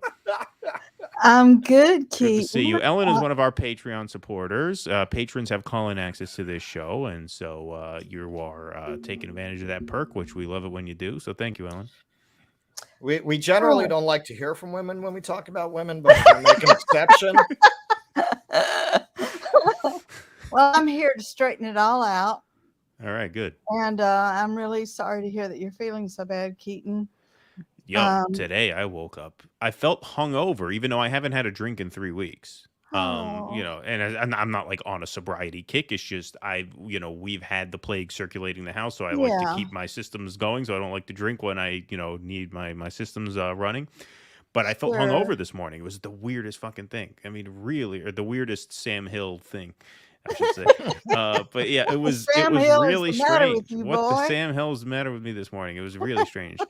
Anyway, go ahead. Okay, so I listened to your review and everything. My problem was that you collapsed the two things into one. But that to the side, and I know nothing about this man. or about the allegations, but I do know we've just come off of one very high profile trial, Johnny Depp versus Amber Heard. And then there's also been another one in the news with Marilyn Manson. And the truth is that on top of everything else, women can conspire and validate one another's claims even when they're not true. So Russell is absolutely correct in all the things he's saying, is that this is a very confusing time. And point A, point B, MeToo didn't come out of nowhere. There's a reason why it came about. However, if, me being an historian and being very interested in this issue, it's also a fact that false allegations are not new either. And you can go back just in the 20th century. You can start with the Tulsa race massacre, when the Negro Wall Street in Tulsa was destroyed, through Rosewood, Florida, where an entire town was destroyed, through the Scottsboro Boys, which was just up the street from me, where you've got these false allegations. Bring it on down to Emmett Till, to the Martinsville 7, to Tamara, what was her name? Up there in New York, not Tamara, Tawana Brawley. Tawana Brawley, yeah. Tawana Brawley. She was lying. Brian Banks, to most notorious. I am very impressed that you remember Tawana Brawley.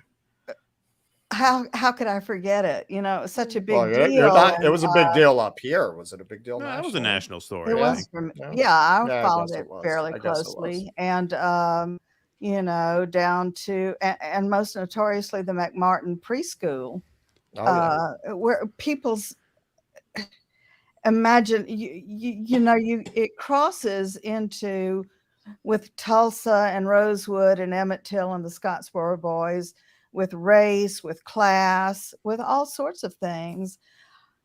I think the best solution is to just assume that people are innocent until they're proven guilty in a court of law, on the one hand. On the other hand, take these allegations very seriously and have the authorities investigate them with some real intention of finding out the difference between what happened and what didn't happen. But I know from talking to people working in rape crisis centers before MeToo, I mean, this is pretty well known. It's so difficult to prove sex crime, right? Yes. If you claim it was consensual, how do you prove that it wasn't? And so most of these cases were not successfully prosecuted. So I see a lot of this trial by Twitter as a response to that reality. And I don't feel it's an ideal response. I've spoken out against it many times. I'm not a supporter of administering justice with the kind of emotionally stunted people who are obsessively hooked to their Twitter screen. I don't think those are the people we should be allowing to parse out guilt and innocence. At the same time, I understand why that happened. Right. I feel if justice had been done, I don't think there would have been as much fuel for that, because people would have channeled it into the justice system. Yeah, and this is a thing where, of course, innocent until proven guilty in a court of law. But the problem when evaluating these cases is that if we're going to apply that standard to whatever our opinions are, it means we have to deny our opinions, right? Like, okay, sure, he's innocent until proven guilty in a court of law. I'm not arguing he should be in jail for any of this. It doesn't seem to me, and again, we're not lawyers here, but it doesn't seem to me like what he did was even illegal. But that doesn't mean we can't have an opinion about it. And if we have an opinion about it, then I think we have a right to express it. And I do believe in evaluating these cases on an individual basis. And this particular case, the evidence seems fairly overwhelming. You know, I mean, they did not, assuming they, even if you assume that they did conspire to, take this guy down, they would have had to have been doing it for a long time, because there are text messages that date back a couple of years here.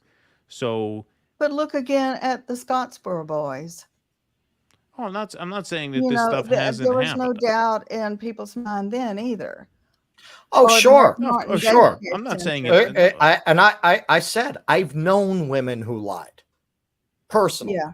I'm not saying that doesn't happen. 22. It's a catch-22. But in terms of hooking your opinion of him onto your review of his movie, that to me seemed, well, you know what, that I didn't quite get that. That opens up the next part of this that I did want to discuss before we leave the subject, and some people have raised it in the chat. This question of whether you have to not appreciate the products of people who are accused or even convicted or even proven to be guilty of these things. And that's something that's come up quite a bit in our times. I land on that is up to the individual person to decide. That is up to you. If you feel like you can't appreciate Michael Jackson anymore, that's up to you. But I don't believe in banning or censoring or shutting down or driving it out of the public square. You want to take down all the Picassos because he was an asshole, right. Very, very much in keeping with men of his culture at that time in that way. Oh, this guy from Spain was a chauvinistic asshole. Right. at that time in history. And then when you look at Dostoevsky, Beethoven. I mean, it's an endless list. Eddie Arbuckle, though. I mean, well, no, that was he was unjustly accused. He didn't do that. Exactly. But it took decades, I think, for people to figure out he didn't do that. Well, I mean, his career was ruined. Well, that's another point. And hey, look, you want an example that is near and dear to my heart. I mean, I grew up as a teenager on Woody Allen movies, and those movies for a kid from Queens, that really opened up this world to me. Right. Across the bridge, right? I grew up very, very Saturday Night Fever, across the bridge, Manhattan, where the smart, beautiful people are, right? And that really opened this up, that there's this world across the bridge where people talk about Kafka, where people make jokes about Nietzsche, right? Because I didn't really fit into my working class neighborhood in that way. So now, there are these terrible accusations against him. There was a documentary about it where he showed some pretty crazy stuff that he got from Mia Farrow as well. Now I'm not saying that proves that these accusations are false. They may be, they may not be. Do I feel like I can, even if they were proven true, do I feel like I personally can't appreciate Annie Hall or Manhattan or Stardust Memories, any of those great formative movies that I saw during my adolescence? No, I don't. I don't blame somebody who does. Where you've crossed the line is if you come to me and tell me I can't watch it. Right. Now you're crossing the line. You don't tell me what I can watch. You don't tell me what I can appreciate. Well, that's why. I mean, I don't think he should necessarily be deplatformed right off of, his YouTube channel or anything. But, there are people who supported him on Patreon and stuff like that who are choosing not to because they believe these women who have come that's forward. Up to them. And I think that's up to them. And, if I were donating to him, I'd pull it too because they seem credible. It seems credible to me. What are the odds here, right? Are the odds that you have to weigh the odds here. Is it more likely than not that these several women are just psychopathic liars who are trying to take this guy down? Yeah, no, I don't. For no reason. I don't think that's likely. No, that's why I said originally when we were talking about doing this segment, Keaton was going to do the prosecutorial thing and lay it out. I was like, I concede that the accusations are true, so there's no reason to do that. You know, we could. If any of you had defended him, Keaton has the receipts. He would have done it. Well, that's what you told me anyway. Maybe you didn't get it. I have one exhibit that but I won't. I mean, if everybody's on the same page, then that's fine. We did. You know? When you clip this, you're going to get people in the comments. Look, there's a whole subreddit on this. They've compiled all of these stories from several different women in several different places whose stories seem to match up. Is it possible they conspired to take him down? Sure. Is it likely? No. And I don't think. I don't feel a responsibility to deny the likelihood that they're telling the truth, right? Now, can we lock him in a cage over that? No, because you can't take away someone's freedom unless you can prove it. But that doesn't mean we can't have an opinion about it. Well, and under the laws we have, come forward. I mean, even in that video, she says she did give consent, but it was after being worn down. Now, under the laws we have, that's not illegal, right? And there was another. I mean, I don't want to get graphic about it, but you know, if it becomes an issue on any of the comments when we put the segments out, I'll post links, right? You know, I don't want to get vulgar about it here, but you had Ethan Klein say, Ethan Klein is a good friend of his. He said on YouTube that night, I talked to him today, and he said, yes, these things happened. He said these are basically true, and basically means he probably doesn't feel like he crossed the line, and they do. But he's not denying. It's not like, oh, I never met these people or I never had sexual relations with these people. No, he's not really denying it. You know. Well, he's more honest than Bill Clinton, anyway. Well, that's a really low bar, but anyway. I did not have sexual relations with that woman. I won't keep you any longer. Thank you. No, that's fine, Ellen. Thank you so much. Oh, and by the way, we'll plug this now because we are going to be screening Ellen's documentary next Friday as part of our film club series, and then she'll come on and do a talk back after that. So we have I'm an excited. 8-minute documentary. Yeah, so we'll start that. Should we start that at 9 or should we start it at 8? I mean, we usually do the film club things at 9, but if we're doing a talk back after, so it doesn't get too late, maybe we should do 8 o'clock. Are you asking me? Yeah, it's up to you. Yeah, whenever you think works is fine with me. That might be cool. That might be good. Mm-hmm. All right, Ellen. Well, thank you so much. Thanks for calling. I appreciate it. Mm-hmm. Thank you all. Okay, bye-bye. We have Tusker on the line. We are, as far as I know, we're the only left YouTube show with a resident pastor. Yeah, exactly. We have our own reverend. Tusker, if you want to talk, Tusker is in the studio here, another patron of ours. So thank you, Tusker. If you would like to talk, you just got to hook up your mic. Yeah, we missed some super chats. Yeah, let's go find some. Tusker gave a funny one. He said sorry, meaning sorry for mentioning the movie. No, look what you opened up, Tusker. The review actually did pretty well, and most comments were still positive. You know what I mean? It was just a little polarizing in that sense, which, you know, it's not too surprising. Although I am surprised that there was crossover between our fan base and his. I didn't realize that. Vegan Goddess 199. Thank you, Vegan Goddess. I appreciate that. You know, look, the other part of this too is that it doesn't surprise me now that I looked at his content. It makes sense. Look, the other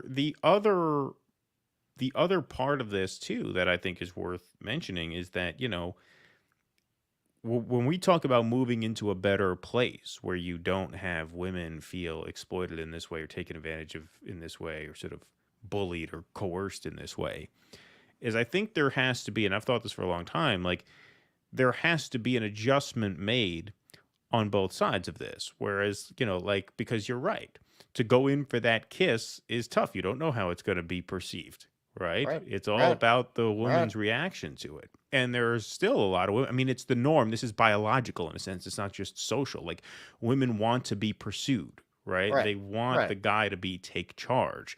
And some women don't even like to hint that they're into you because they want you to have to come get them, right? It's this dance. It's this game.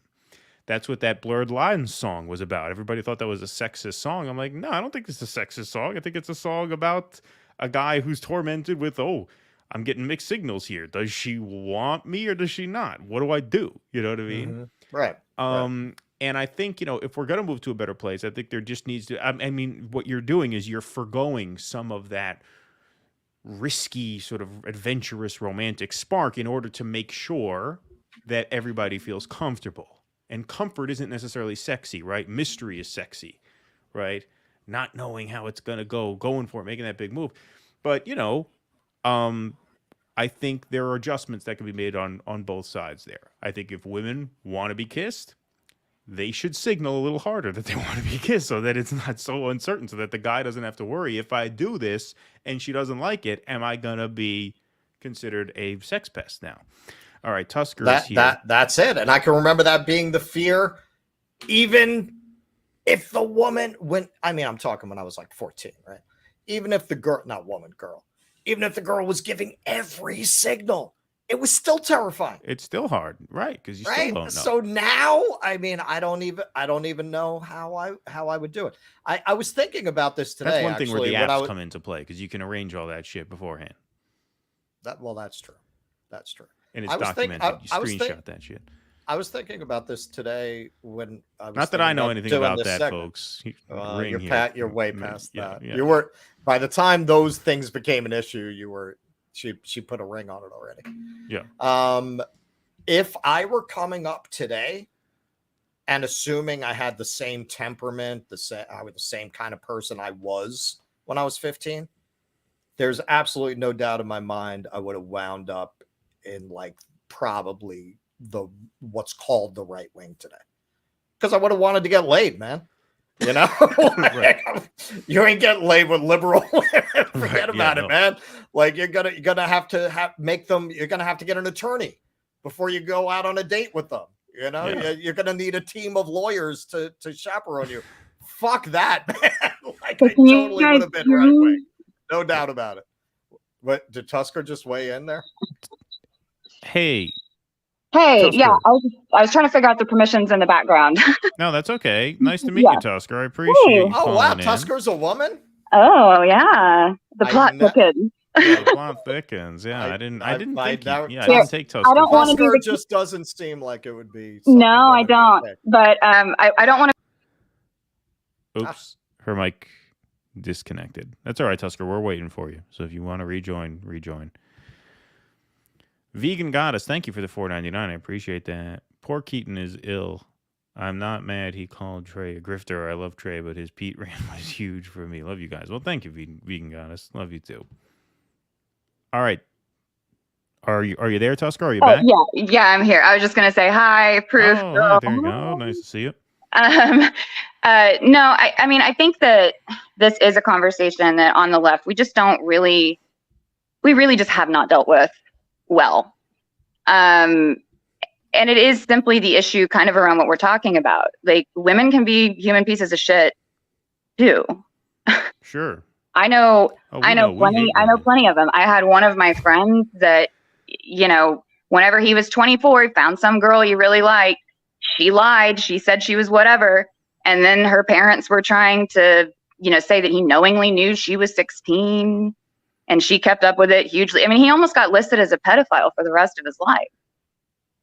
I mean, those things happen. Look, I am not saying that. And that's why as soon as they started saying, believe all women, I said, are you crazy? Yeah. Are you insane? No, yeah, I listen, man, I spent my life in the theater. Believe me. I have known a lot of actresses that you would not want to give blanket carte blanche on anything that they said being true. That's the last thing you'd want to do. I get it. But at the same time, as a woman, don't you feel this didn't come from nowhere, right? And I really like, for example, I really like this surgeon, but at the time we didn't know each other. There was one time that we called him because we were having an emergency and we needed to get this patient to the OR and open him up. And he came in the room, and instead of looking at the EKG, looking at the chest compressions that were being done on the patient in the room, he instead came up and he literally grabbed me by both of my wrists and pinned me up against the wall. And you can't touch doctors. They're a money source. There's nothing I can do to bring that up, you know, because what they're going to fire me, not him, if there's a problem. We had a surgeon that was essentially paid off, like got someone pregnant, like all that other type of stuff, you know, and they just had to like keep it quiet. He still got to stay on, keep harassing women, all of other things. Yes, it doesn't come out of nowhere. But also, in your defense, Keaton, I understand maybe like saying like collapsing it into a single issue. In this climate, it's kind of impossible to not do that, because then you will just have the other side. You should have addressed this more. Well, that's what I was thinking.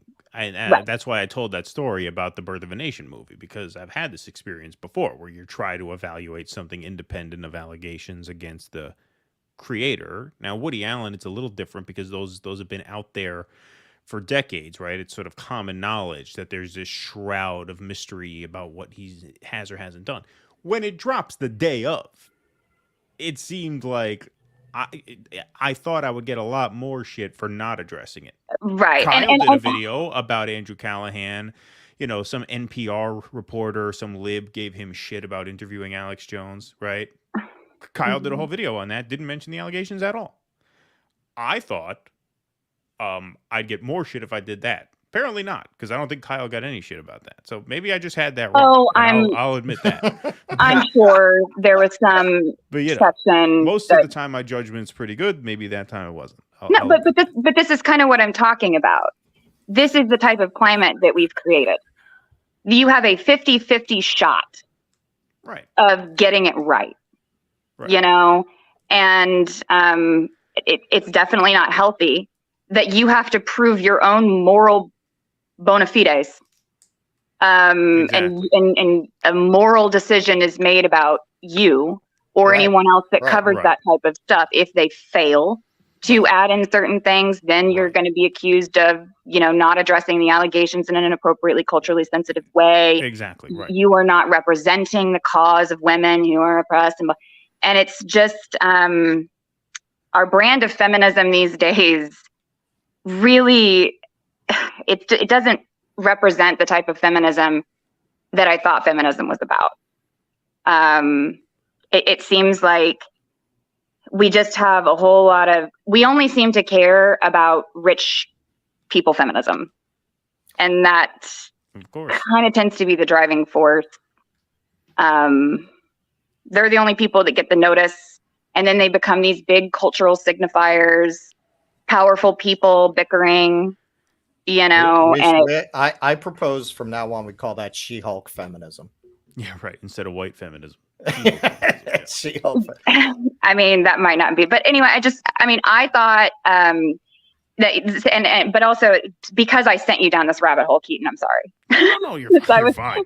Did you see the Vice debate? I want us to do a segment on this, but I feel like we have to bring women on because it would just kind of be funny for two dudes to cover the debate on feminism among 10 women on Vice.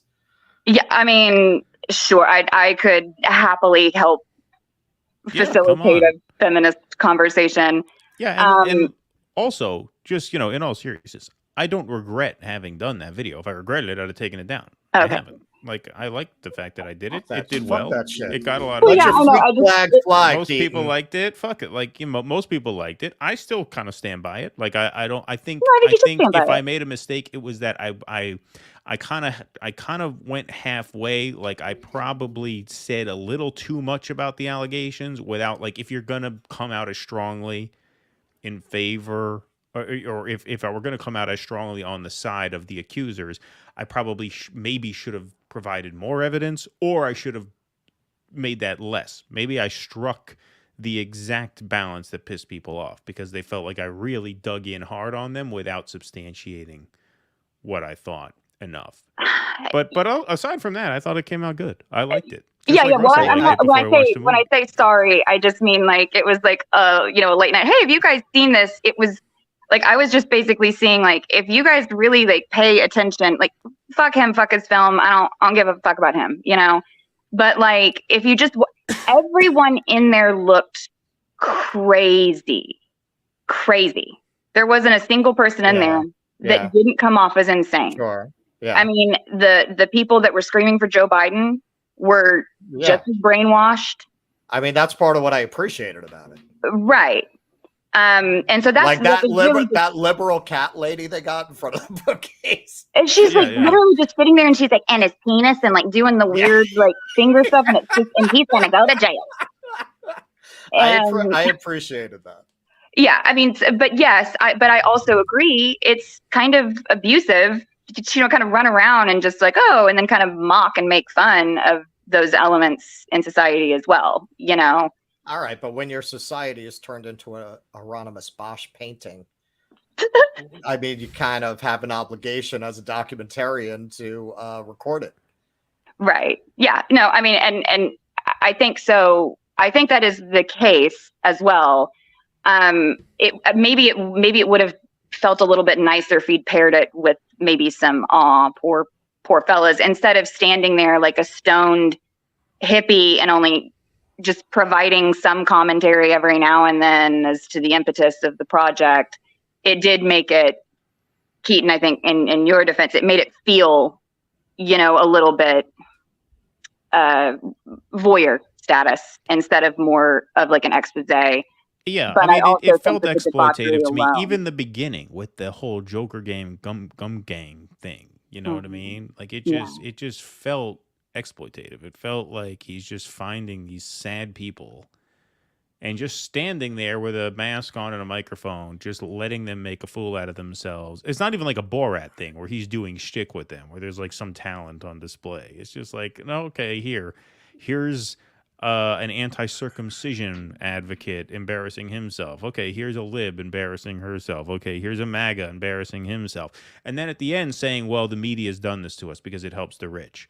Well, if the media are the culprits here, if the rich are the real culprits here, then why didn't you shame any of them? Like, why didn't we, right? Like, why was there no critique of them until the very last second with this drive-by? Oh, yeah, this serves the oligarchy. All right, and I will answer that. One, I really liked, that's when I realized I was going to have a serious difference of opinion. When I saw the Joker gum thing, which you talked about in that review, and I was like, this is gold. This is great. That's what he's bringing to the table, because somebody else would probably show you some vapid LA influencer, some pretty girl, and, kind of ironically have her talking like an idiot, right? That's awfully toxic of you, Russell.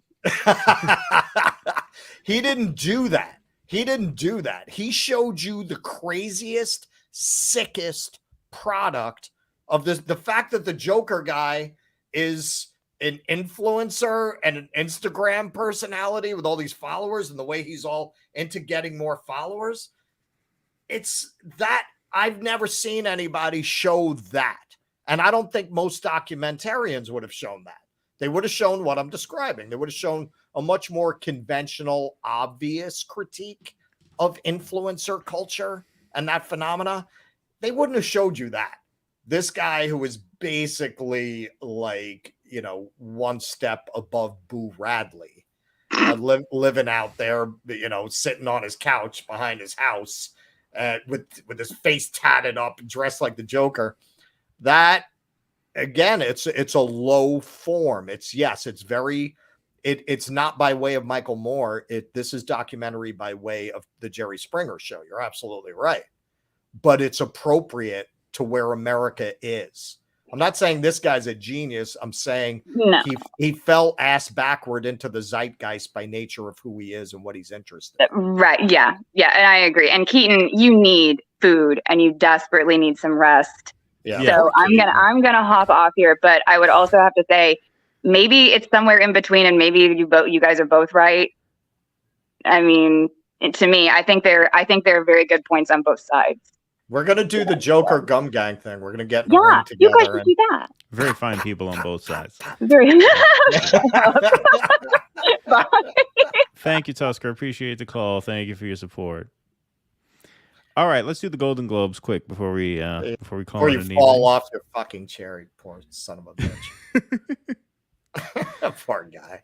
I had to talk about this shit for like 45 minutes. Oh, it's fine. I enjoyed it. It doesn't matter. All right. That was All the right, most pleasant struggle session in history, I think. We don't do struggle sessions. No, I know. On this I'm show. kidding. We're ideologically opposed to them. Yeah. All right, Golden Globes. Go ahead. Okay, so the Golden Globes continued what has been a 10-year trajectory of award shows losing their audience. Actually, it's a 30-year thing, 40 years actually. Going back to 1980, award shows, Grammys, Oscars, Tonys have gradually been losing audience. But for the last 10 years, that's accelerated. Now, to be fair, that does partly have to do with changes in viewing habits and things going to streaming and people watching clips online. So you can see here this graph. You could see really starting in about 2012-ish, they just fall off a cliff. Like there's a steady decline, but it really just falls off a cliff over the last 10 years. Now, that definitely has a technological component. I don't want to purely chalk it up to sociology or class divides. But I would argue that the day celebrities started to tweet, it was the death of the movie star. And in a way, it was also the death of the mystique of celebrity. Because you know what? Most of these folks are not that bright. And having that much information about them, like we're going to eventually cover Maverick, as you know, because it's culturally it's interesting that it did as well as it did. Yeah, we're going to do the menu tomorrow, by the way, on the Film Club. That'll be tomorrow at 9 p.m. Tom Cruise, they say it, and it's true. He is the last movie star. Like, who has going on what Tom Cruise has going on? And you know what Tom Cruise doesn't do? Tweet. He tried to go into that territory 10 years ago with Scientology, and he got a taste of the fact that the public didn't like it. He became a joke for a while. You know what he stopped talking about? Scientology. You haven't heard him talk that shit since. He got the message, and that's it. He went back to being Tom Cruise. That's all people want him to be. But this next generation of actors coming up, some of them are liked, some of them are appreciated. We're going to talk about the menu. That's the same actress, I don't even know her name, who was in The Queen's Gambit. I think she's got a lot of charisma. She's very interesting. It's a 3 name, Anya Taylor-Joy or something like that. Yeah, she's from the West too. Yeah, she's great. Is she a movie star? No, I don't think you can be a movie star that way anymore. I think actually a lot of the reason that so many of these celebrities are constantly telling us about their sex lives and their sexuality is, it's a desperation to get attention, to get noticed. It used to be if a celebrity talked about something like that, it was a really big deal because the studio managed their image and it was understood. You want to maintain the mystique of celebrity.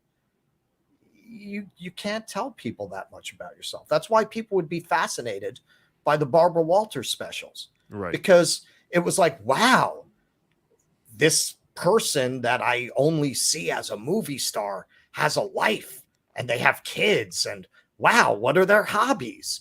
They're into harpsichord music. I never would have known that. And it was really interesting because it was very rare that you got to see behind the curtain like that with these celebrities. Today, who would give a shit if you did an hour-long interview with whoever? You got Chris Hemsworth, you're going to interview him for an hour. Who would care? Who would even bother to watch that? Because these people have become so accessible to us. I think that's one part of it. I think the other part of it is there's such an increasing disconnect, more than I think we've ever had in American history, between our elites and the people and the culture. I don't think the people see them as their movie stars anymore.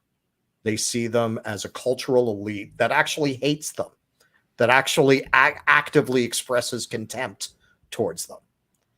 Well, that's an interesting point. And what I was going to say also is that I think the disconnect between elites and ordinary people is really manifested in the award show thing in particular, because ordinary people don't care what the fucking Academy thinks was the best movie of the year anymore. Like, who gives a shit? Like, we don't value their opinions Nobody in cares. the same way that we used to. Oh, the Hollywood Foreign Press thought The Fabelmans was the best drama. All right, whatever. You know, who cares? Right? Their opinions aren't taken seriously anymore. Right. Also, the accessibility of movies themselves, it's like, you know, it still is the case that to win the Best Picture Oscar is a great boon to business and box office and things like that. But now you can stream most movies for $4 or $5 on demand. And so, like, these recommendations aren't as important anymore either, because a movie is not an event anymore the way it used to be. It used to be the movies would be in theaters, and then, you know, if a movie that won Best Picture was out of theaters, it would come back in theaters and everybody would go back to see it. You know, now everybody can watch anything with a push of a button anyway. And so, you know, they carry less weight. Although Martin McDonagh did win screenplay, my favorite movie of the year, The Banshees of Inisherin, did very well at the Golden Globes. I was happy about that. Huge McDonagh fan. He is a theater writer and a film writer, and so I love that movie, and I was glad that it won. So I think they you know, they got that one right this time. But yeah, I mean, look, I think people care less what these institutions think, and I also think a big part of it is YouTube. I mean, and you know, you talk about access. Like, if you're obsessed with Brad Pitt, you can just put Brad Pitt's name on YouTube and you can watch thousands of interviews with him. Right.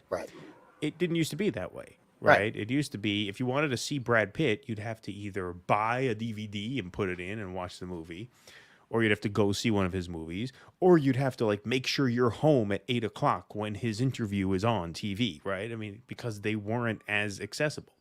And so, you know, now that's gone too. Well, but also, you know what? Now that you mention it, yeah, I mean, I think Tom Cruise really occupies a special place. But when you look at the people who now, you know, I mean, they're well into middle age, who still kind of maintain that movie star mystique. They're from the last generation of movie stars. They're Brad Pitt, they're Julia Roberts. You know what? They came up in a time when, as an actor, you kept your fucking mouth shut. You tell me what Brad Pitt thinks about politics. You tell me what Julia Roberts thinks about politics. Right. Because they were all, by the time this technology became available, they had come up in a time when they were trained not to talk about things like that. And I think they were smart enough to realize, you know, that was a good policy. Just because I can doesn't mean I should. Right. And as a result, when do you ever hear anyone say a bad thing about Brad Pitt? Right. Keanu Reeves, Julia Roberts. Who says anything? Michelle Pfeiffer. Who says anything bad about these people? Who doesn't like them? Right? Because they don't do that. And Marlon Brando very famously declined his Oscar because of to make a statement about treatment of Native peoples. Yep. And it was a legendary event. I mean, it was like a Hollywood legend that he did that. Now you can't watch these shows without these people coming up and telling you what they think about politics. And it's alienating. It's alienating to a lot of the population, a lot of people, increasingly, as Hollywood becomes much more a part of this sheltered liberal elite. The opinions they're expressing are not shared by a lot of people. Of people. In some cases, maybe the majority of people, like having Zelensky on the Golden Globes last night. These people live in a world where they can't imagine that most people aren't sitting there getting all misty-eyed about fucking sending billions of dollars to the Ukraine, but they're not. They're not. They don't want to see Zelensky when they're watching an award show. And as these things have gone in this direction where audiences have been conditioned to know that's going to come with the package, they stopped watching. That's part of it. It's not all of it, but I think it's a big part of it. Yeah, no, I think you're right. All right, I think that's everything. Is it not? I think you need time for me to go get some sleep. You held up admirably, man. You definitely. We did a long show. I said know. Tonight, let's do a short one. Let's keep it quick tonight. And your best laid plans, right? Mika, pho is good for throat head issues. Yeah, I'm going to order some of that tomorrow. That is a good call, Mika. Thank you. Vietnamese rice noodle soup with that bone broth. That's very healthy for you. And that sounds like a great idea. You also recommended some lemon ginger tea, which I have actually been making. I might make myself some of that now, actually. Apple cider vinegar, though, that's a good call. I have apple cider vinegar. I'll throw some of that in there, too. Thank you, guys. Thank you, guys, for your advice. Thank you, guys, for watching. Well, let's put the Patron scroll up here before we call it an evening, shall we? We put Tim Tam on the scroll there. Please like this stream and subscribe to this channel, everybody, if you want us to do more content. And we have our Dissident Film Club every Friday night at 9 p.m. We will be premiering our Dissident Film Club content. And so tomorrow we will be premiering our review of The Menu, which I'll just give everybody a sneak peek into my opinion of that. I did like that movie quite a bit. And so that'll be fun. That was a fun one. That was a good movie. So that was my call. Yes, Russell recommended that one to me. Generally, we agree on pretty much everything. Yeah. Most of the time. Most of the time. There was another movie that I think we disagreed on a while back. I forget what it was. It wasn't anything we covered on the show, but I don't recall.